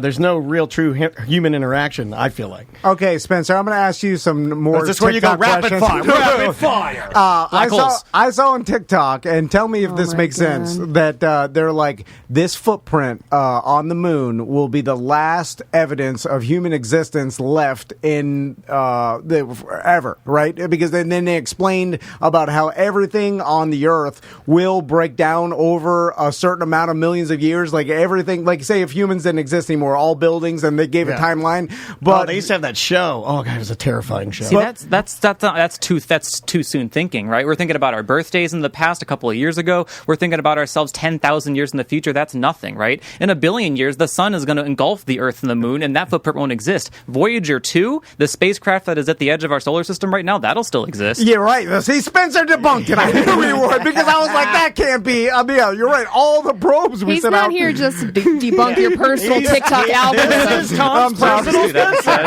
Spencer for hire. I need to know what, and then I'm going to go back to TikTok and be like, Spencer told me this is false. That guy. And I'd be like, why is there 18,000 comments? Serious question. Do not, or just statement, do not give your number to Tom. Give it to Sam. He will bother you to death. Yeah. He will text you in the middle of the night. Right. Or even call. So, Spencer, let's talk about the moon. Not to go to more conspiracy theories, but I see there's so many people that don't believe we landed on the moon, including blah, blah, blah. our very good friend, soul brother Kevin, who does not believe that we made it to the moon. And then another thing that I hear on TikTok is they're like, if we landed on the moon and there's a rover up there, why can't we see it through our telescopes? Correct. If we could see, I've heard that. Look at Armstrong's rover through the telescope. Hey. All right. And it's there. We should be able to see it. So can we see different things left on the moon? The American flag, the trash. rover? Space trash. Yeah, space trash, right? It's a great question. The reality is that the larger your telescope lens or mirror, depending on what you're using to view that thing, the more light you gather, kind of like the more magnified you can get in a way. And so, yeah, you could see the space trash left on the moon, not Armstrong's rover because he didn't have one. So if people are saying that, then they don't know what they're talking about. Stupid. I mean, they're just yelling anything. Yeah, they're just yelling anything. But you can see that stuff if you have an aperture, a mirror that is like a mile big or the size of the Earth or something like that. When you come to the Science Center and use our aperture telescope, you're not going to get anywhere close. You'll see like 10-kilometer resolution. If a thing is smaller than 10 kilometers wide, you're not going to see it. That makes sense. And so the rover happens to be a little bit smaller than 10 kilometers big. And so, no, you can't see it. But you can do all kinds of stuff. They've put mirrors, like a corner mirror on the moon, that you can precisely aim a laser at, and it'll bounce that thing back. And so, like, amateur astronomers for only a few $1,000s could get this kind of laser system, and they could prove to themselves that there is a mirror on the moon. You can't do it with optical eyeballs, but you can do it with lasers. Right. And there's no disputing that. Can we do that? I want a $1,000 laser to shoot at the moon and bounce it back to prove that there's a mirror on the moon. The problem with TikTok is no matter what proof you show them or they don't care. Then it just spirals into and another they pump conspiracy out more theory. misinformation. Or like that's what the laser tells you. It's like, all right, that's only good if you believe in lasers. Yeah, which they're not real. Speaking of my sons and how excited they are to go on this private planetarium experience. That, by the way, you could get your tickets at tomanddan.com. Right on the front page, you click on the Orlando Science Center. On the right-hand side, find space. You'll just see space. Click space, and you can go to space. An app that really got my sons excited about the universe was basically, I forgot what it's called. It's the augmented reality where you put your phone and it shows you what the stars. It shows you what constellations there are, what planets there are, and we've been showing that to. And Max took a more liking to it than even Tommy, and I think it's just personality based. And then he likes now to look where Saturn is and stuff, and the fact that you could see planets from through the Earth, basically on the other side, and it was it's free to get, and it was cool that my sons got interested into it because I think he's starting them out young and understanding like Spencer, that. man. Yeah, 100%. Yeah, so do you see with the misinformation? That's one thing, but it's also on the the other side of that, it gets people into You got to space light the and- fuse a little bit. Yeah, man. So those apps, I'm sure, have increased people's, experience with space or like them being into it, right? 100%. There's so many ways to teach science and to teach astronomy, and you kind of need all of those ways to get that full understanding. The Science Center offers a perspective, a way to do it by coming in and interacting hands-on with things, by seeing things with your eyeballs. We're expanding into doing some more online stuff so that you can, touch on that aspect of it too. But there's things that you need an app for. You need augmented reality to point down towards the Earth, to point up in the sky during the day. People don't realize there are stars during the day. It's just the sun is blinding them out. Of course, there are stars up there, but you don't really think about it until you hold an app up to the sky, and that's really where you get that click. If you want to understand the scale of the universe, like we were talking about, a video game is a great way to do that, or a planetarium. And so you need all these different ways, and technology is increasing all the different kinds of ways, which is awesome, right? Because it is giving us way, way more knowledge as a civilization, as a society, and we really need to lean into that, especially at the early age like you're talking about, because that's really where you're building those connections in the brain that's going to make you the genius in your future. What's your favorite planet, Spencer? It changes every year. Right now, it is Mars, like you were mentioning earlier, and it's simply because it's just like that's the near future, right? Like we're going to be sending humans to Mars in 20 years or something like that. We also have rovers there. We have so many satellites, and we know so much about Mars. I do love a good mystery, but I love more understanding things, which is why I'm into science.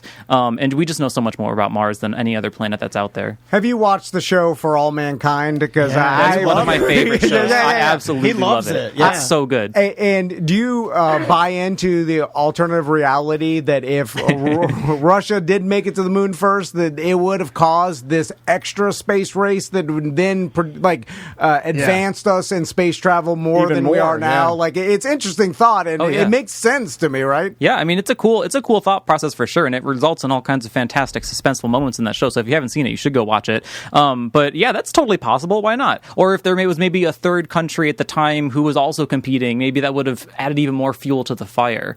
But at the time in the space race, we were so focused on sending humans to go do things, it kind of stopped being about the science of the thing. It was more the engineering and the experience of it. But lately, humans have not really been venturing into space. We've had the ISS, and that's been awesome. We've done a lot of cool stuff for decades with the ISS. But we have leaned more into the science, which I'm personally a huge fan of. That's what has allowed us to get rovers onto Mars, to get satellites around Jupiter and Saturn, to get New Horizons out to fly past Pluto. And so we've leaned more into the actual science of it since the 70s, which I am personally a huge fan of, because that's what's taught us things. The Hubble scope, the Webb scope has taught us what the universe is. I think it's been a critical couple of decades for us. I like when Musk shot that convertible Tesla out into space. Yeah, it's just, you got the space Yeah, guy. and you just see this like mannequin just floating around. He's like, he's driving the Tesla. Yeah, look at it. Look at it. But what's funny about that is I like those things because I feel like that's what we need to do to get more people just interested in it. Because if you look at like the Science Center's been doing that for a long time. Yeah, I mean, you guys have always been trying to make science fun, right? And that's kind of been your MO for a very long time. I mean, it's literally our mission. Yeah, Maisie goes to your camps, and one of the coolest things they do in the camps, and it kind of ties into this very, exclusive, very intimate 10-person, private viewing you can get. Yeah. You guys let her, when there's downtime at the camps, they'll let the kids go in and view the exhibits, but by themselves, so they have more time. And she loves that because there's no crowd. There's no ton. It's just like her and her group, and they get to go through all the exhibits at the Science Center. It's amazing. So the fact that you guys are doing that, making it a little more, a little more intimate, it's working. And self-exploratory too, because there's different ways to learn. You can have a teacher describing to you, or some nerd on the internet describing to you about black holes and Mars and stuff. Hands-on is good. The other way is to get hands-on and to explore it for yourself. That's how you make those real connections. And so we cheat a little bit because we design the hands-on experience for you to come to a conclusion, but still having that hands-on to go through that process and come to that conclusion, it creates these synapses in your brains that really can't compete. I love it. No, it's great. And Spencer, last question. Sure. What are people most surprised? I'm sure a lot of people, it's the first time looking through a telescope. It's going to be mine and Sam's. I cannot believe, it's funny that none of us, but I really believe that's a majority of people have not used a professional grade, real telescope. Yeah, I know. And it's kind of sad when you think about it because growing up, I remember, this is just to show, oh man, I'm a dumb old man for a second. Okay. When I grew up, I had for like forever a microscope of my own with little slides. Remember that? Every kid had the little glass. Did you have that? Yeah. And I'd have the little glass slides and stuff like that. And then my friends would get telescopes. But somewhere along the line, telescopes became uncool. Microscopes certainly uncool. And we stopped doing that, right? Like, and I remember as a kid, if I were bored, I'd just go to my room and set up my telescope and look at a fly. All day I do that. Just staring at all it. day.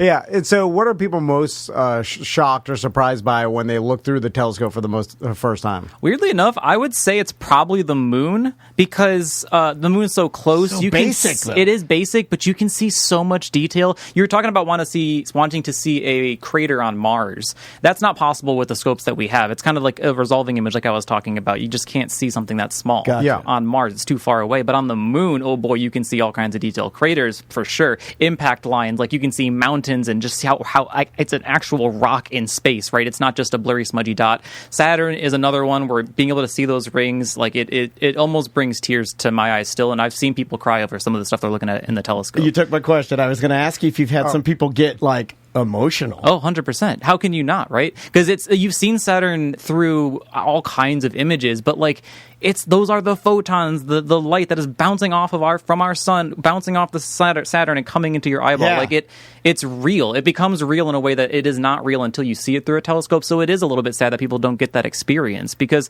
they're expensive. You're not going to go buy a $1,000, $1,500, $2,000 telescope just to see a few times. But that's why you come out to things like this and to, there's different planetariums out there that have telescopes nights. Just really make sure you go out there and see something because it is eye-opening. Hopefully we can change that. The majority of people not seeing in a telescope, we're going to change that a little bit. Again, at tomanddan.com, you can click on the Orlando Science Center link. It's a private planetarium tour. Starts November 12th. It goes all the way to March 11th, Sign up and become a member. It'll save you some money, and then you can do what my family does, and you can visit the Science Center, and you'll love it. Yeah, there's so many cool things to be a member. It's insane not to be a member at the Science Center. There's so many, like it's just all the time. Events every month. There's private experiences. Yeah. Like come. You get the free parking in the garage. That's the one. That's the big one, right? Yeah, take advantage of these great things that we have in our amazing city. Right. If anything, I'm just battling Roblox because it's such a garbage, uneducational game that I want the Science Center to counteract that.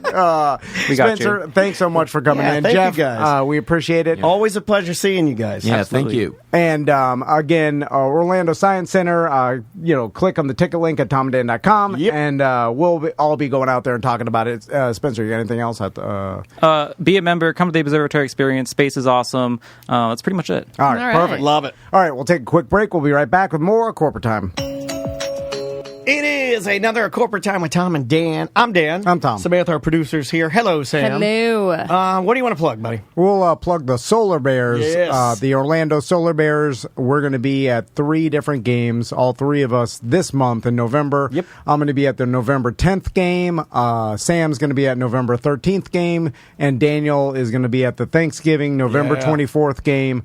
And you can get your tickets at tomanddan.com. If you click on our ticket link. Yeah, find Shades on our page and just click his face and you can pick your seats. It's section 118. That's us. You could also give him a call. But and then on December 16th, we all will be back together. Yeah. And some special guests, I think, might drop by that one. You never know who's going to come by when we're all together. And more dates to come. But again, you can get your tickets at OrlandoSolarBears.com or through our ticket link. There you go. So, this is... Whose idea was this? Is this your idea? I think this is your idea, right? Well, we talked about maybe bringing back a Who's Porkin' scenario, but then I was like, maybe we'll do some Who's Porkin', but also some Who's Beefin'.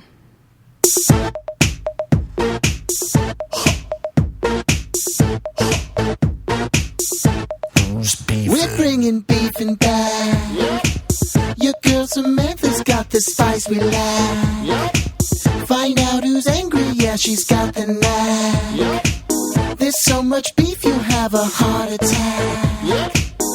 Take it to the internet, y'all. Who's beefing now? Let's see who's beefing. Who's beefing now? Let's see who's beefing. Turn the video live. Let's see who's beefing now? Let's see who's beefing now? Let's see who's beefing. Who's beefing now? Let's see who's beefing. Who's beefing now? Let's see who's beefing. Shout out to Jackal. You know what? I never made it to the end of that song, and I'm glad it was a surprise for me, man. Who's Beefin' brought to you by Morganic Meats and Lake Mary. They got that beef. You could order our 3 different meat packages Yes. that will get delivered to your door anywhere We have the in the meats. United States. Oh, wait, we can't say that. Yeah, well, it doesn't Yeah, matter, you but can say it. They dry aged steaks, hand trimmed chicken, handmade sausages. Well, there's the steak package, all package, yeah, steaks, all steaks in there, ribeyes, sirloins. They got handmade hot dogs. Just There's their Weekend Warrior package, which is kind of just your hamburgers, hot there's dogs, steak burgers in there. Yeah, the Big. 159 multiple meats packages includes all the meats. It's all Yeah. on TomandDan.com, and you could order it. It'll ship straight to your house. Yeah. Or you could pick up the order at the actual Yeah. Lake Mary location. Drop by and we'll there get in it. Lake Mary. You can even pick up a dry aged steak there. Like we had a BDM who it was her husband's birthday, so she went to Morganics and got him the largest dry aged steak she could find and cooked it to perfection for him for his birthday. This is coming from their local Morris Family Farms here in Florida. It's you can't get any more like local farm it's raised not meat. organic. It's Morganic. Yeah, It's farm to table, Yeah. right? Yeah, yeah. Straight- Literally. I mean, There's that nothing. man. There's no antibiotics in this meat. There's no No. like this is a farm. Like it's not a Jonathan- giant factory. It's his family farm. I can blow your mind. Jonathan will actually care for the animal that you will eat. He picked butchers it. the pigs Yes, that's himself. him. Yeah, It's like, him. yeah. Okay. Anyway, so who's beefing, Sam? All right, so there's actually quite a few beefs going on right now, so I had to pick and choose. This one kind of started last month. You guys familiar with Irv Gotti, Irv Gotti. the I am CEO not. and co-founder of Murder Inc., the record label Murder Inc.? I've heard of Murder Inc. That's obviously a fake name, right? Irv Gotti? Irv Gotti? Yeah. His Why name's did like he go- Irving Gonzalez or Why something. did he go with Irv? Well, it's Irving. His Irving. real name's Irving.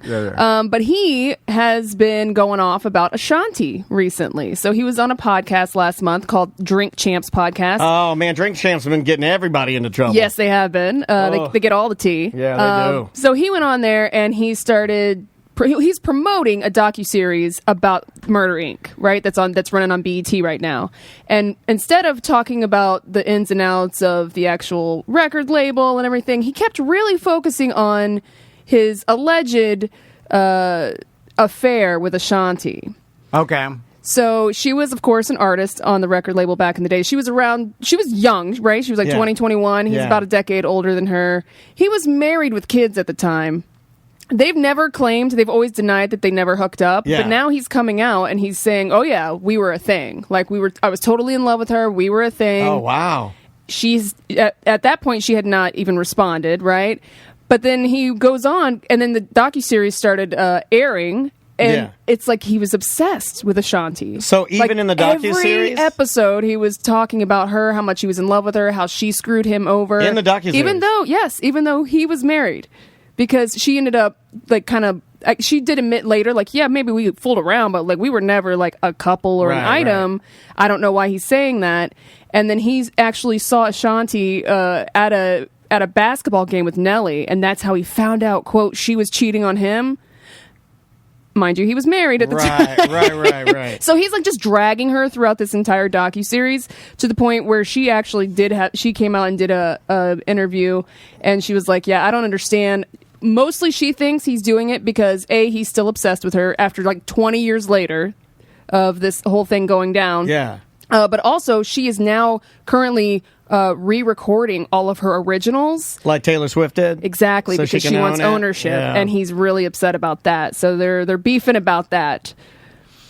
Interesting. It's an interesting move when and it usually happens when Work dating? a man the being obsessed with someone or like putting things Like to the point where he was in the docuseries again 20 some years later wearing a watch that she supposedly bought for him, and then was going on and on about it, about how she loved me, she bought me this watch. Oh my God. Like every episode everyone's tweeting about like, why is he so obsessed with her? Like, why are they making this whole show about his obsession It with may Ashanti? have been that he, with most people or most romantic, let's say encounters that he had, that he maybe had a little more leeway or something, and maybe she absolutely, it screams as if he got the no, so then he became obsessed. Exactly. Yeah. Yep. But for me, and I know I don't operate like other human beings, and my wife tells me this all the time, but the obsession part of it will not help you eventually get the girl.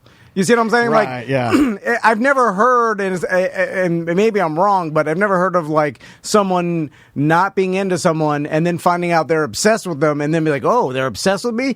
That Now I'm changes cool. things. Like, that makes it worse. What a turn on. Or it either further pushes them away with the obsession part. Yeah. You know, like, although people will still push that obsession part as if it will help them eventually get their goal. Yeah. But it never does. Has anybody So ever it actually- challenged him and said, why are you obsessed with Ashanti? Has anybody? Oh yeah. And Fat Joe came out against it. But here's the thing: What are his answers? in the interview on the podcast, Ja Rule was sitting with him.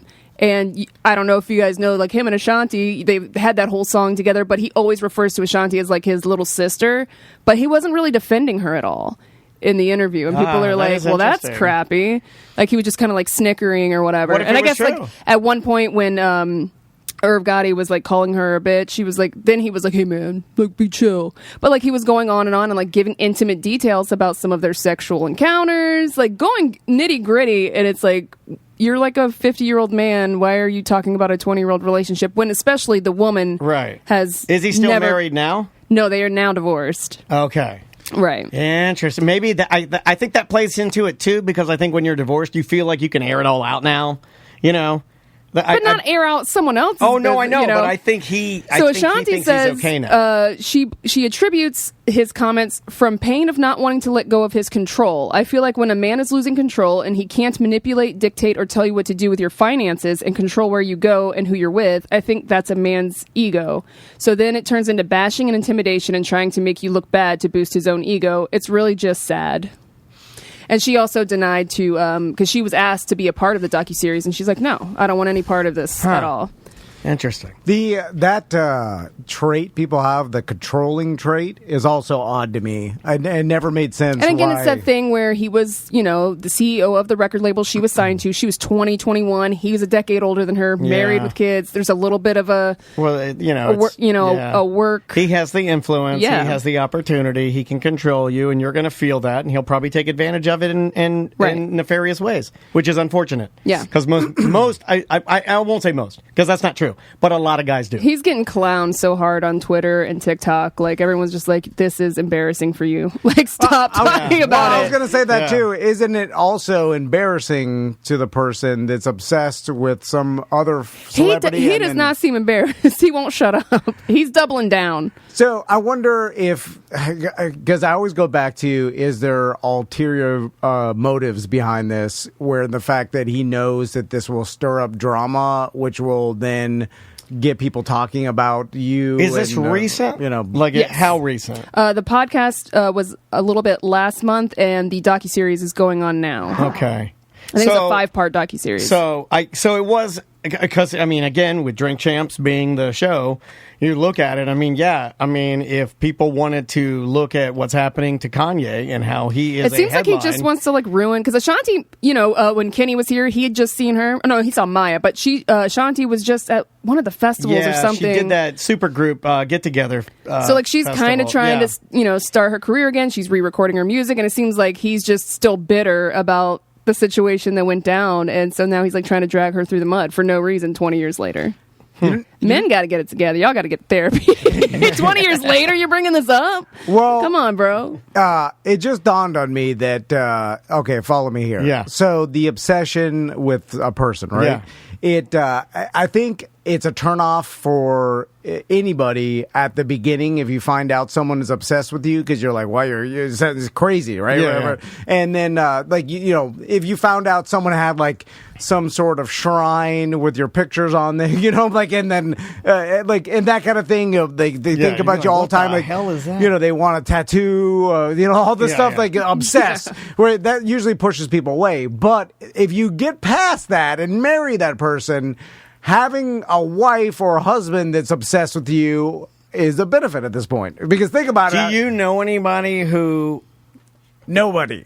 Because whose wife or husband is I thought you were going to obsessed say with your them? wife. No, but I do think No, there is a no. level of obsession there before. Yeah. I think there is. I mean, you guys are very intermingled, you know? Like, Well, that's what Doesn't you're- she track you on your phone? yeah, that's Yeah, a but level that- of obsession, That, maybe. yeah, you know? but that's for different. That's for hate reasons. I think that's that's she- a catch me. Nah, dude, she Yeah, yeah. loves you so much. No. She's tracking me. She doesn't trust me. Like, That's she's- what you think because if you're she was not obs- looking with an emotional lens. Now, if she was obsessed with me, she would be totally trusting everything I do. Like this I don't guy think it would works never like do that. her. I don't think it know. works the opposite way. Yeah, Haven't you yeah, ever seen the movie Misery? They're saying in the chat, they're saying they shower together, they're attached to each other all the I think that time. sounds like a level of obsession. Like Andrea's not No. obsessed with me. If I went this entire day and didn't contact her by the end of the day, she'd wait until 8 p.m. and then she'd start Where like you at? looking for Yeah. me. Yeah, but There's no obsession here whatsoever. Yeah, but Look up the definition of obsession. me and Crystal have been together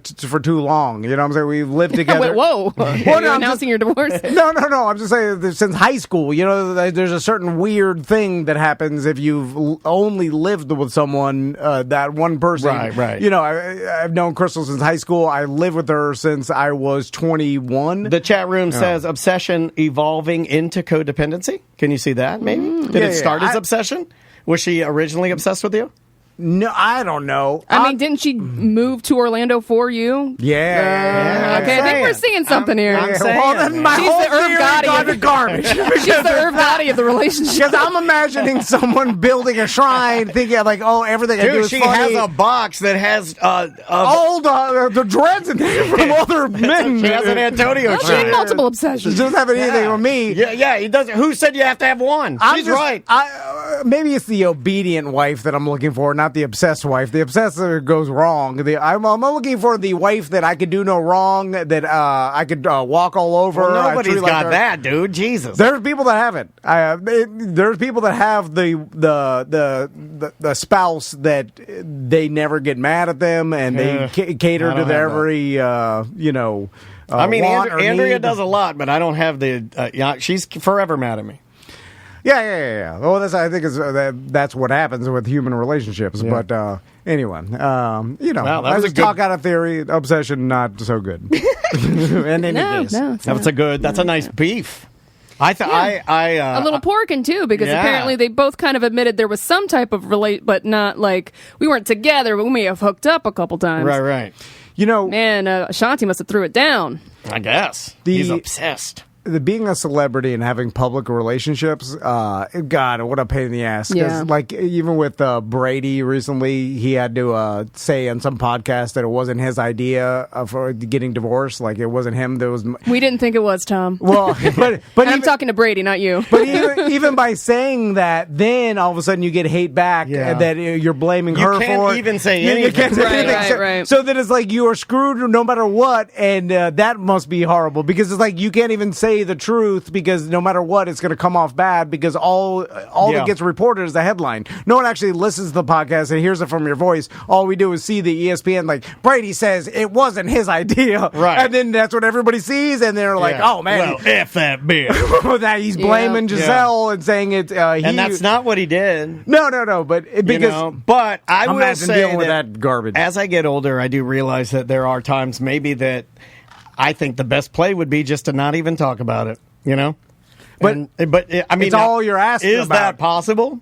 I mean, not at someone at his, because if, I mean, I think you could do it. There have been people that I know that have gotten divorced and never said one word about it. I can't say who I'm talking about right now, but there is a famous person that I know that got divorced and didn't say a damn word about it, and everybody was like, "Where'd she go?" And and that was it. Probably not as famous as Brady, though. No, You know what I'm saying? no. You know, so like when you reach a level that's impossible to just say no comment at certain points, right? Like, especially now where like everything is long form. It's not just press conferences. Like there used to be a day where you just did a press conference or you did the Tonight Show and it's 5-minute interview. Yeah, you know, yeah. now you're sitting on some podcast and you're there for an hour and they keep going back to it. How you can't just keep saying no comment. You're having a casual conversation in someone's studio, but it looks like a house. I would like to see somebody do it, though. I mean, there is a part of me that wants to see how it would play out. I mean, we have no evidence as humans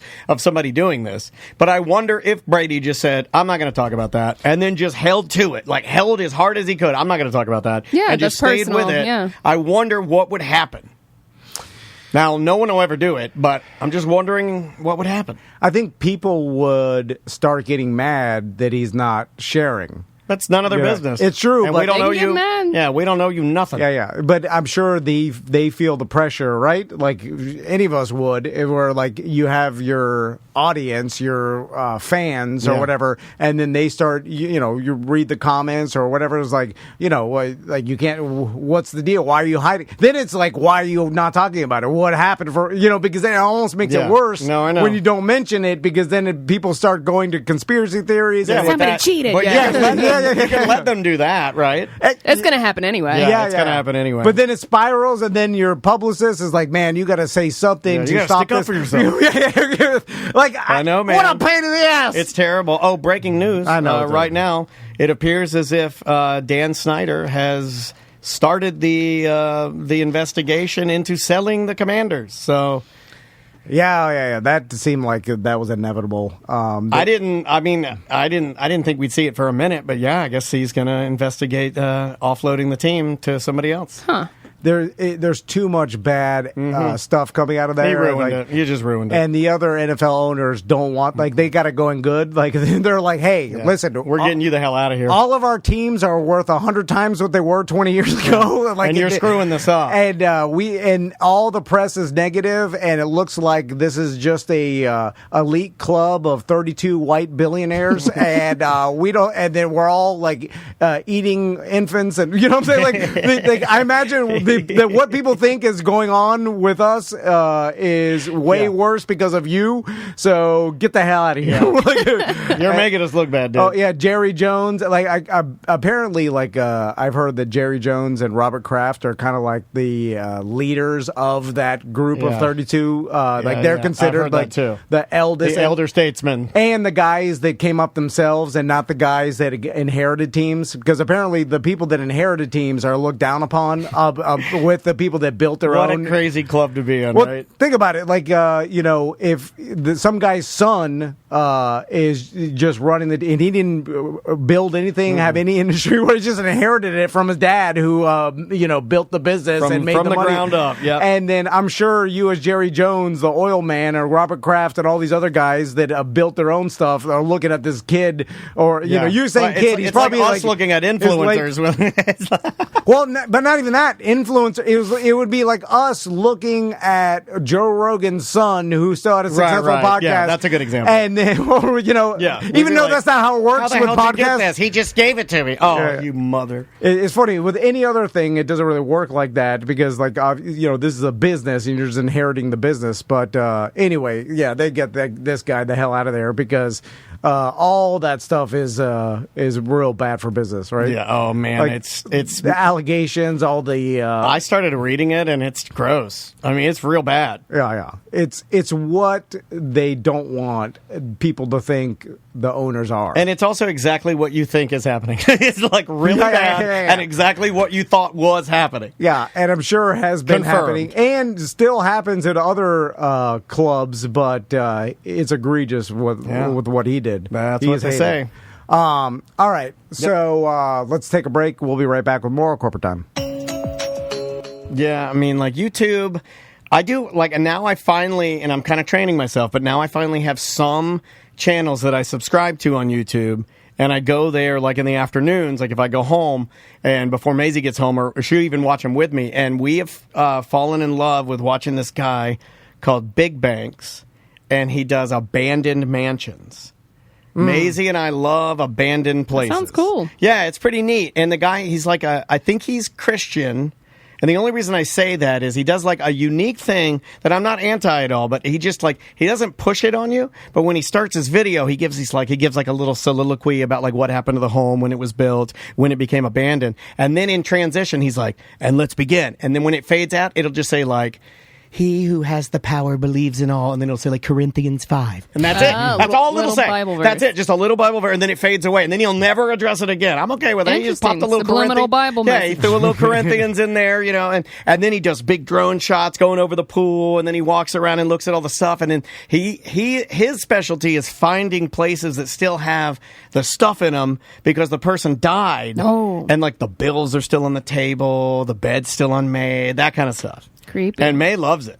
So we just watch that. So I can't say that I'm not into YouTube because I watch it almost every afternoon with my daughter.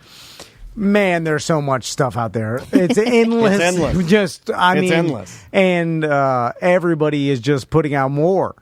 Every YouTube content creator, it's just... Then when you start it's too seeing much. them break down how they make a video and how they approach it, it gets a little gross. And what I mean by gross is like you'll start to see the trends of YouTube videos where all the thumbnails of a particular trend will all look the same. And you can see it on YouTube. Like you'll go and if you type in like parkour, let's just say you typed in parkour, maybe the top 10 parkour YouTubers would all have like them in an orange jumpsuit with like a black background, right? They all kind of copy each other, and they use the algorithm really to get the to funnel the eyes to get the amount of impressions on their videos. And when you start making videos purely to get the looks, when you start like Mr. Beasting the algorithm and by changing the thumbnail so that just the thumbnail uses some sort of psychology to get the person to click, in my opinion, you are no longer being creative. Yeah, because you're hacking. You're clicks. hacking YouTube to get the clicks. You know how to do it to farm it. Now, other people will say I'm just a hater. He's super creative. I disagree.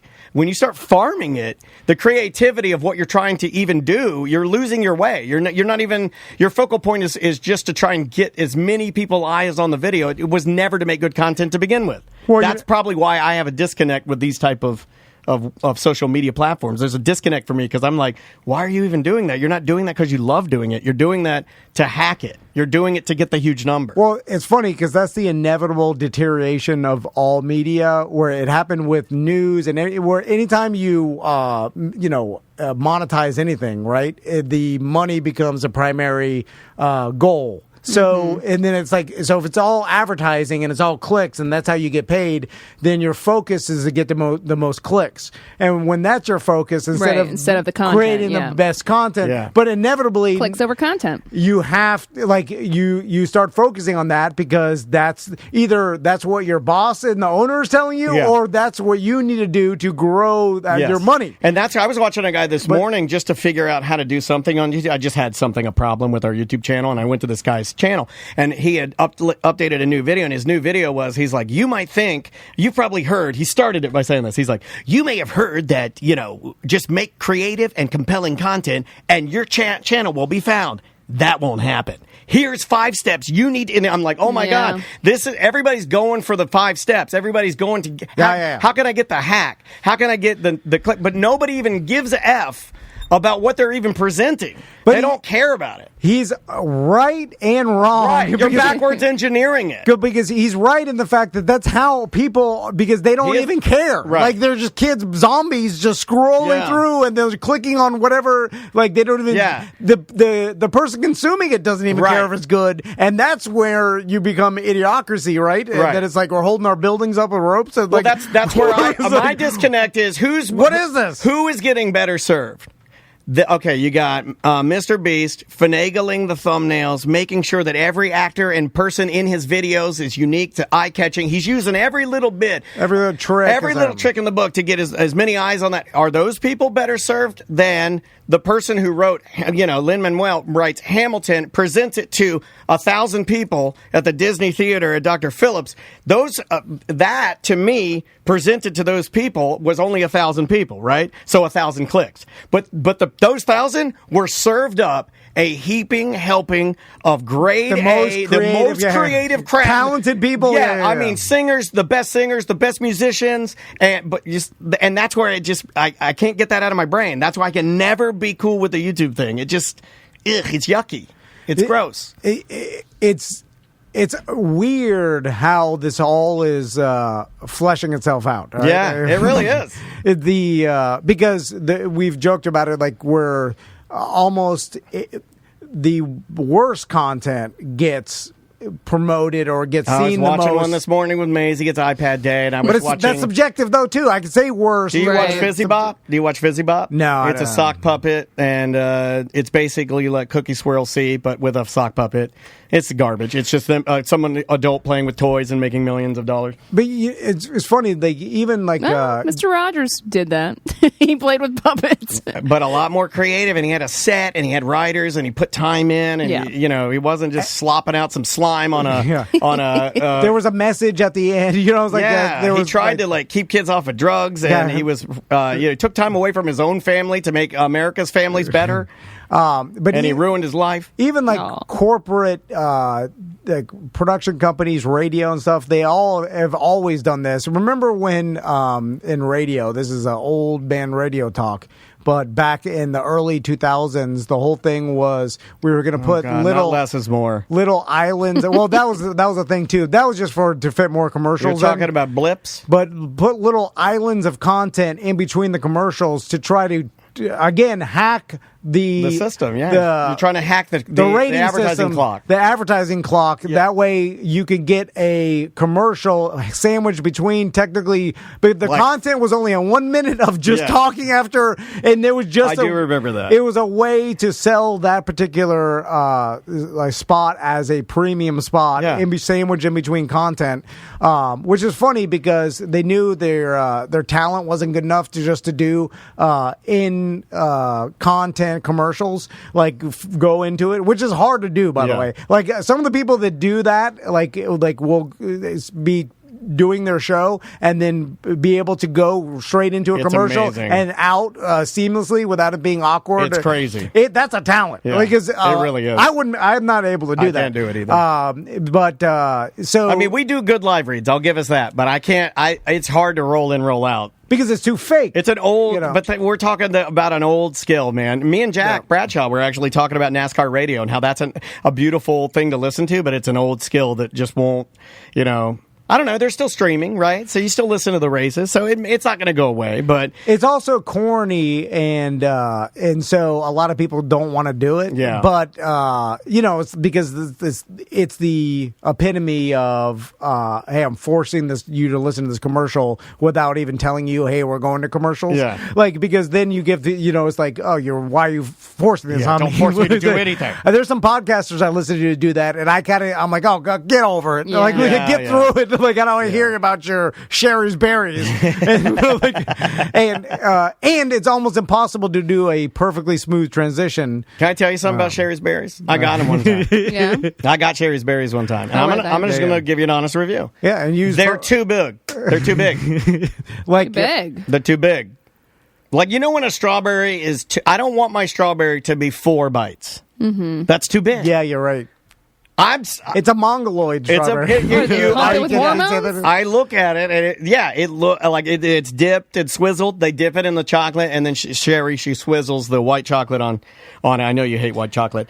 But here, I got another one if you want another voicemail. You bring up a good point, because when a particular fruit or vegetable is 5 times bigger than what you're used to. I don't need a football potato. It's gross. It's gross. But if it's really small, tiny like the tiny corn and cutest thing you'll ever see. Chinese food. Oh yeah, tiny Chinese corn. You like it more. But if it was big, if the corn was 18 inches long, like a big log, it would be gross. It's yuck. But a tiny Chinese corn is cute. It's so it can go small, but not big. I'll tell you right now. You want to put a smile on my face? Hand a tiny Chinese corn to a hamster.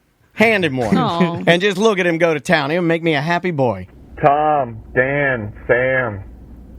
Nope, can't play that one. God, I'm an idiot. That one, it's never mind. I'll tell you later.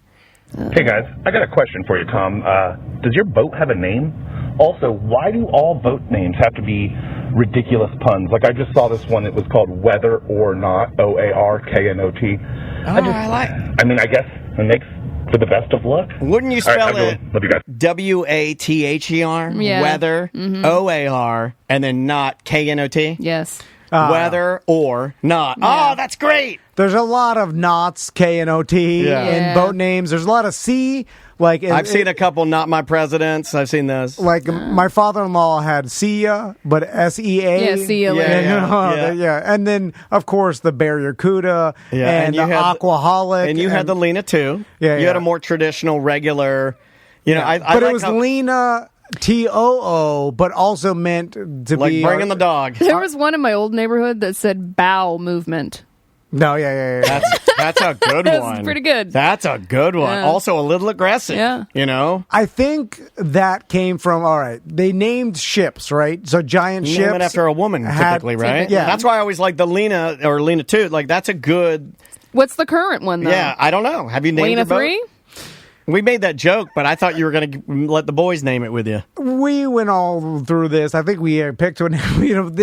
When you name your small boat, it's kind of trashy and laughed. You know what? I've never known that. Rich people laugh at you. I have never known that. My dad always named his ski boat. And I see a lot of small boats. And my dad would always put the name of his ski boat on his boat. Yeah. The rich people laughed at him. Yeah. I'm just saying, okay. All right. That's okay. Because there is, like, I think once you get, like, if your boat has a area to sleep in it and a couch, you could put a name on it.